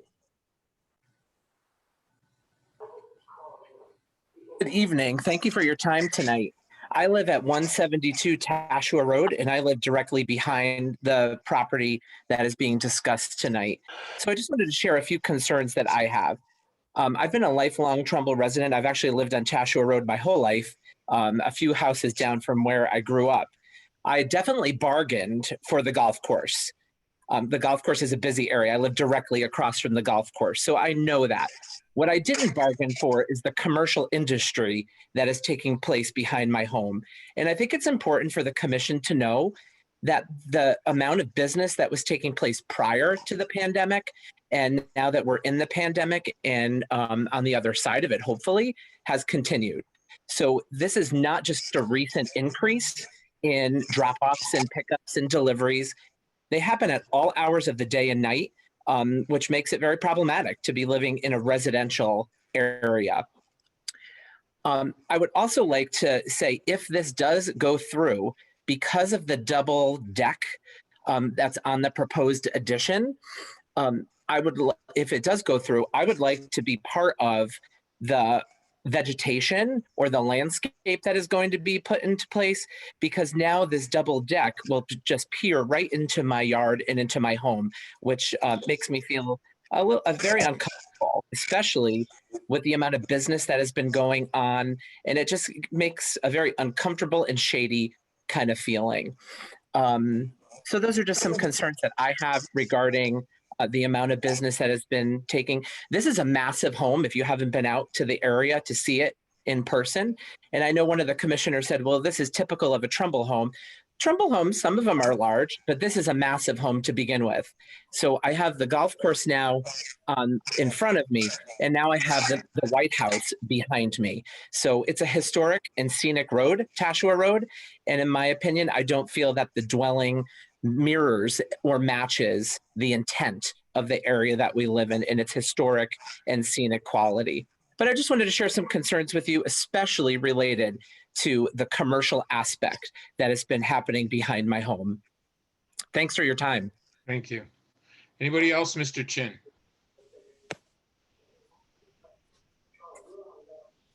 Yes, there's somebody called Gary. I will bring him in.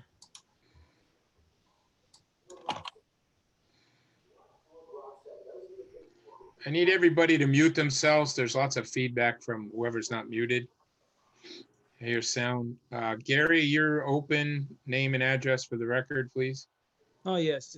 Gary Page. I'm on 160 Tashua Road. I live directly behind the Recchias and right next to Brian, right next door to Brian. I live right across from Tashua Park, right across from the tennis courts. So, you know, I have the same concerns that all the other neighbors have shared. So I don't want to waste everybody's time going back over that stuff. I have a handful of concerns actually with this proposed addition, being that, you know, there are deliveries always going on. They're happening across the street. It's been going on a long time. There's been porta potties out there. This has been something happening for about a year now. You know, this addition is going to actually affect me the most because I share a border with the Recchias. My yard butts right up against his. In fact, he was trying to grab my land. I had to get a surveyor out, put up a boundary to show that this is my land, to stop, you know, going down there and ripping out my grass and telling me what to do on my land.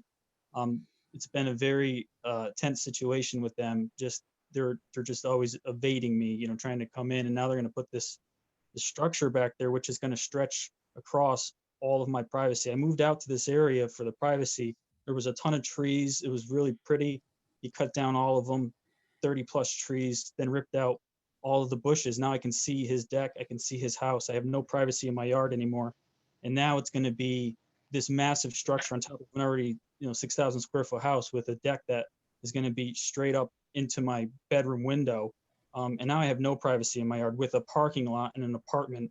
And knowing what he's been doing with this business, you know, I don't know how long he can hold his breath, you know, trying to hide these delivery trucks. But my concern is as soon as this thing's built, you know, we're going to be right back into square one with, you know, trucks back and forth. You know, we have an apartment now with a parking lot. How convenient. You know, I just don't think this thing is necessary. The house is, you know, is fine as it is.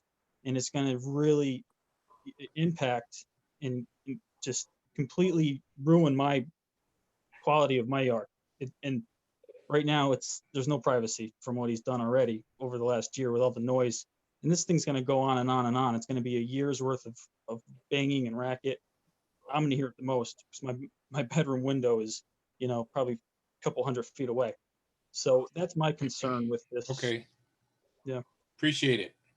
Thank you. Mr. Chin, is there anybody else? Yeah, let's go. There doesn't appear to be anybody else who wishes to speak. Can I respond to the size of the house? I don't think you have to, but go ahead. Well, it's been stated that the house is over 6,000 square feet, and it's currently at about 3,700 square foot. And the structure that we're building is adding another 1,400 square feet to it. So we'll be at about 4,400 square feet, which is not massive. 37 and 14 is not 4,400, but I'll give you that. So, all right. We've heard from the public. We've heard from the applicants. Anything else from staff before we close the hearing? No? All right. At this time, I'll take a motion to close the hearing. Mr. DeQuilla. Second. Mr. Sober. All in favor, close the hearing. Aye. Aye, that's 5. Okay. So here's what I'll say. Everyone has the right to exercise the regulations as long as they meet them. This house, even though it's large, meets the regulation as is required for an accessory apartment. There's complicating factors. The complicating factors are this house was running a business out of this home, which affected the quality of life of the neighbors and was addressed in violation and corrected.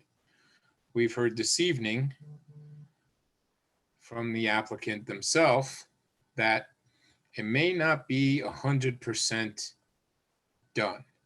Now, people can have a home office in Trumbull, but what they can't do is have business items and sell product and things like that back and forth, and employees or anything like that. And I'm told that part was changed, but whether the product is completely gone or not, we have testimony from the attorney that they're still receiving bulk packages and just doing it a little farther down the road.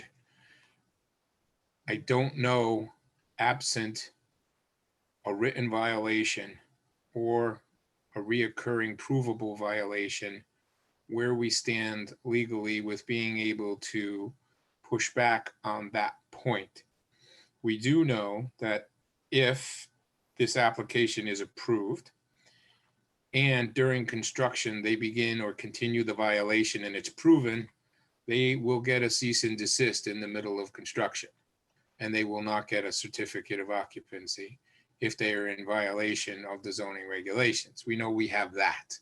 But I'd like to hear from Mr. Cordone, how prepared or not he is at this moment. If he can't answer us and we have to delay, then we have to delay. But I do know that we have the ability to vote no when it doesn't meet the regulations. I also want to know what ability we have to vote to approve versus to vote no if there is the possibility of a pre-existing illegal business, the possibility that it is still in place at this moment, even though subsiding. So can you opine on that a little bit for us? No problem.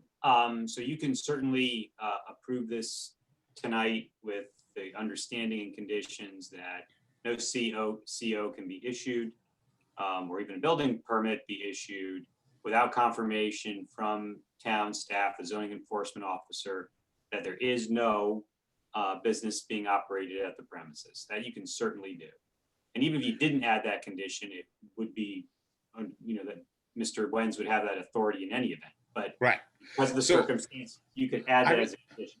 I've never asked this question before, but in my day job, I write lots of legal stipulations and probations.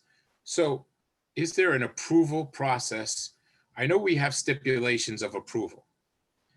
Can there be a stipulation of approval that there can be no zoning, no upheld zoning violation in an X period of time, or the approval is void? I mean, Yeah, well, I mean, it's void in the sense, first of all, accessory apartments need to come back for renewals periodically by the regulations. So it's not an approval that lasts forever. They have to confirm that it meets the requirements of the regulations. And so that's step one. Step two is you could certainly condition this, that there be no existing violations at the time of the issuing of the building permit. And so that answer your question is yes. And then the second part of your question before was, if there's an existing violation now, well, you have the zoning enforcement officer and the town planner telling you that they have been to the property and they do not believe there is an existing violation at this time. But that is on the record. But you have received other testimony from other folks with additional information tonight. So you're the commission. You can decide if you feel that there's additional information that perhaps the CEO did not have, but you do have enough tonight to move forward because the CEO has made an indication that they are now. So the commissioners do have the authority and right to interpret the letter of opposition as weighing more factual than any of the other presentations on the possibility that a business is still operating. You are, yes, you're determining the facts tonight. You are the final authority in applying your regulations. There is no zoning violation pending before the ZBA. There's no appeal of anything. The CEO is telling you, Mr. Wenz is still on the call. He can comment if he has anything further to add, but that they are now in compliance. Yeah, I very rarely lose my comfort factor, and I've lost it today because we've asked some black and white yes, no questions, and we didn't get yes, no answers. It's a big house. If there was absolutely no question of a business being run there, one that was in violation, it's a big house. They're entitled to it. I think this application would have been over 45 minutes ago. But, there's a comfort factor with the way the questions were answered tonight. So I'm going to go around the room and see what everybody has to say. Mr. Prush, you're on mute. Okay, I tend to, I'm trying to separate the two, the accessory apartment application with what had been a zoning violation that our zoning enforcement officer, our town planner are telling us is no longer in existence. I know that it had been. So just taking the application for the accessory apartment, I think it's fine. I think, especially if they're adding on to the front entry area, there's a gable, there's a big window. It definitely looks like a single family house to me. Those roads, I have to say, I didn't actually go to see this house. But I know those roads off of Tashua Road, there are many large houses on some of those roads up there. I don't know that this is one of them, but it is an area of large homes. 5,100 square feet is not out of the ordinary in that area. So that's my opinion, but I would leave it to our zoning enforcement officer and our town planner if something continues to deal with it. And as Attorney Cordone says, they do have to come up for renewal. And if there are other stipulations that can be made with regard to a C of O or something like that, then that's always a possibility too. Mr. Chairman? Yeah. Also, just to add to that, if there is a violation that does start up again, then we do have the ability to fine $150 a day. Beyond even the stopping a certificate of zoning, a C of O. So, we've gone to the house, we met with the applicant, we've gone to their place of business where they proposed. I think they're moving forward in the right direction. And, that's what, we couldn't go any more beyond reviewing this application in terms of a violation. I know the neighbors, they're 24/7. But that's what home businesses do. They have deliveries, not maybe to not that capacity, but we need to allow home business. I think this commission just has to decide if this is a home business or not. Yeah, I mean, Trumbull does allow certain home businesses and doesn't allow other types. You can't have employees in your home. You can't sell product out of your home. There's several other things, you know, the commercial trucks in the driveway is a big question mark. Where do you pass the invisible gray line? I understand. All right, Mr. D'Aquila, your turn. You're on mute. You're on mute. I agree with Commissioner Prush in the design. I think the design is okay. I'm not about to speculate whether or not there is home business there. It's up to the CEO, and I have total confidence in the CEO to find out whether or not they're in violation. That's it. Mr. Silver. I was unhappy with the imprecise response, but I leave it to the CEO and the planner as well. I would ask if it meets setback requirements and whether once the addition is done, whether it meets setbacks. It meets everything. Yeah. All right. I asked those questions. Right. Mr. Curry. You're on mute. Yeah, I stated my, I've been walking a lot through Trumbull, and when I see houses that look like two houses, it really is painful for me. And this one looks like that to me. So that was my opinion. I know Commissioner Prush had somebody redesign another house, spent a whole month with them, which I didn't think was as bad as this one. But he thinks this one's okay, and but I don't feel comfortable. Yeah, that one was a ranch with two front doors real close to each other. It was just two different shapes. This appears to be a colonial to me, with a box house with sharing a garage. When I look at it in a neighborhood where it looks like there's some really standardized designs of homes, and it does not look like something to me that I would. Okay. If I walked by it, it would bother me. So that's my opinion. All right. My opinion is that, as everybody has stated, it meets the requirements. Yes, it's a big house in a big neighborhood. They're making it bigger because they can. Is there a possibility that, we're allowing them to build a bigger warehouse space in their house? Time will tell. Don't know. But right now, for the position that they're presenting, we have nothing other than the facts as they exist today. So I guess I will entertain a motion to approve. Mr. D'Aquila, is there a second? Mr. Prush, is there any further discussion? All right, I'm going to go. Got your discussion, Mr. Silver?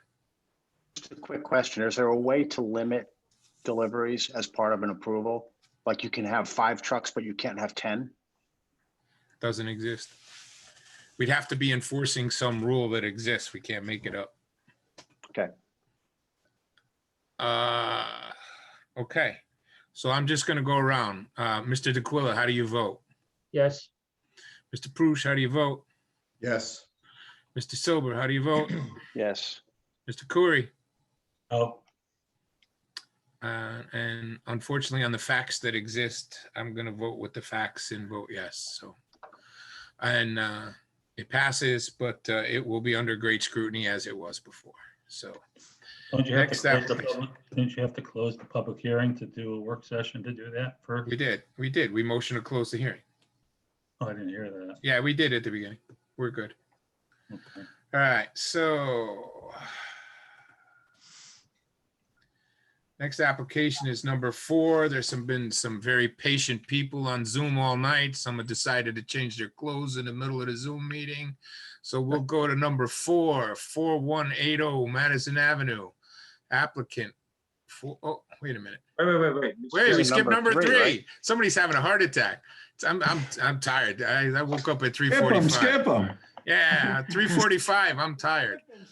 I'm waiting. 41 and 51 Monroe Turnpike. Applicants 41 Monroe Turnpike LLC and 43 Monroe Turnpike LLC are requesting to expand an existing outdoor patio to Article 2, Section 3.12 of the Town of Trumbull zoning regulations, file 21.03. What we're going to do is staff is going to give us their quick report, and then I'm going to hear a quick presentation, and then we're going to go to the public, and then we're going to close the hearing. First, staff. Thank you, Mr. Chairman. As stated, the applicant is looking to expand their patio to the side of the existing patio and building. They have 670 square feet right now. They want to add an additional 1,093 square feet for a total of 1,750 square feet. To do that, they need to remove 7 parking spaces on the side there.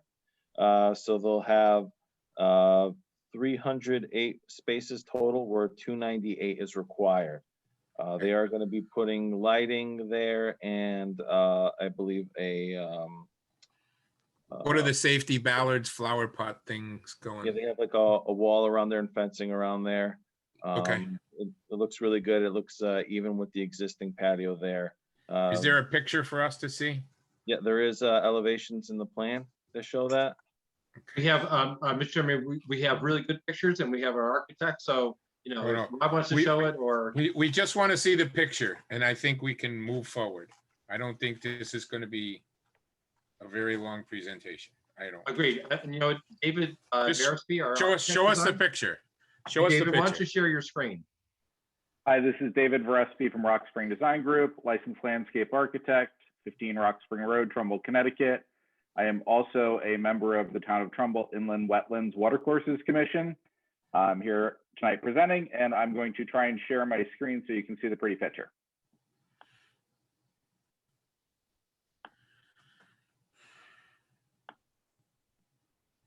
There you have your pretty picture, Mr. Garrity. Thank you. So here is the existing restaurant facility. This is the U-shaped bar. You can see it shaded here in the background. Yeah. The proposal is to remove parking spaces along this side here and replace it with a patio. So we will be removing the curbing and relocating it out here at the end of the existing parking spaces, building a perimeter stone wall through this location here, which will match the walls that are here, and putting up a pergola on top of the wall and the patio here, and having fencing through this location just as a screening, and then a concrete paver in this zone for dining. We propose some festoon type lighting, which is very popular these days, to provide some additional lighting here in the patio, which is very, you know, it's low level, low light, more ambiance. So there's no additional general site lighting, just ambiance lighting.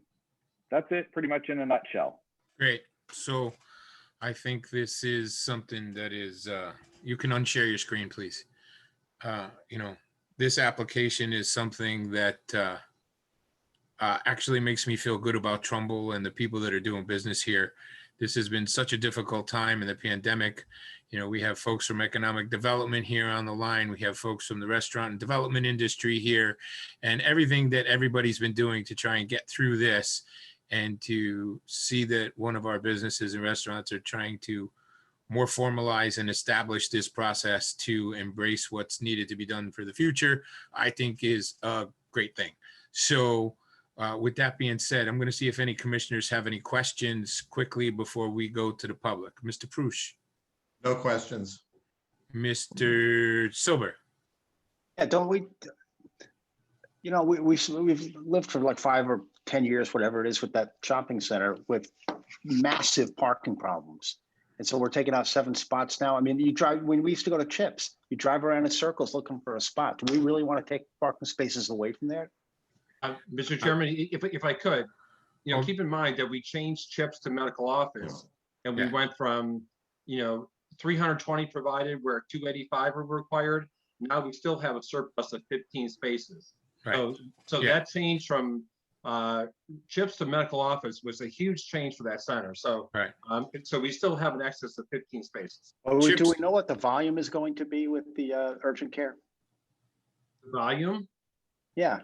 Is it going to be similar to chips or less than chips? I understand the regulations don't go with No, far less than chips. I mean, remember, you approved chips back in December, and we actually provided a parking analysis. It is a small fraction of what chips is going to do. I can't remember exactly, but it's a tiny Chips fraction. had, Tony, I think it was somewhere in the vicinity of 20 to 30 employee cars just for chips. That's without the visitors. It was pretty big. All But right.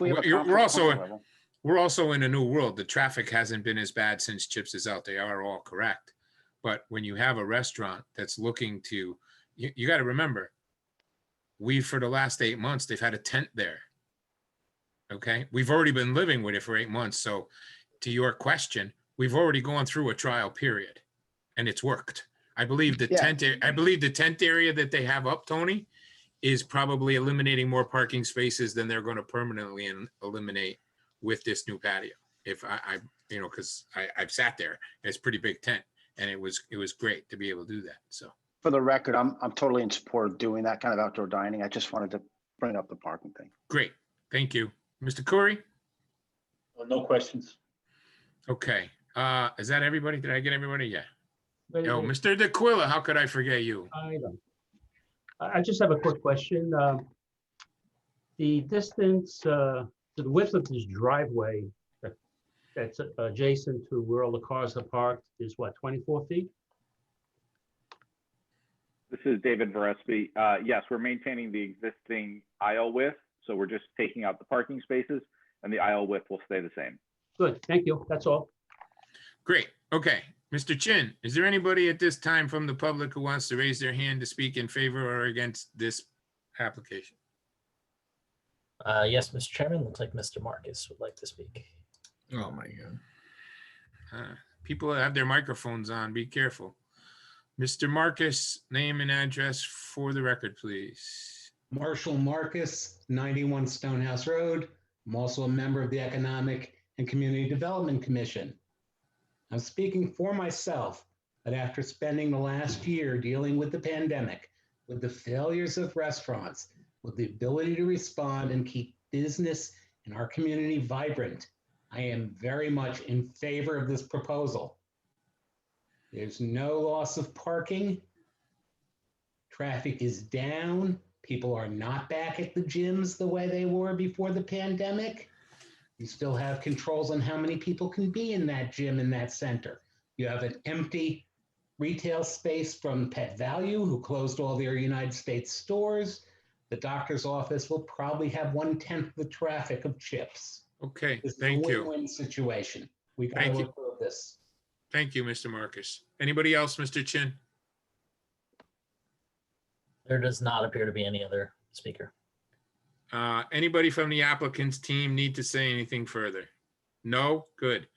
Okay, I'll take a motion to close the hearing. Mr. DeQuilla, seconded, Mr. Corey. I'll take a motion to approve the application. Mr. DeQuilla, seconded, Mr. Corey. Is there any further questions on the application?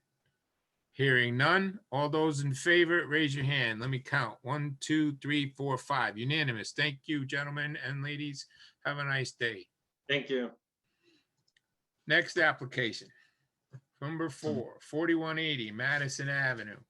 Applicant 4180 Madison Avenue LLC is requesting a special permit to substitute a non-conforming use of a bank with a pharmacy with a drive-through pursuant to Article 1, Section 4.2.3 and Article 15 of the Town of Trumbull Planning and Zoning Regulations, File 2104.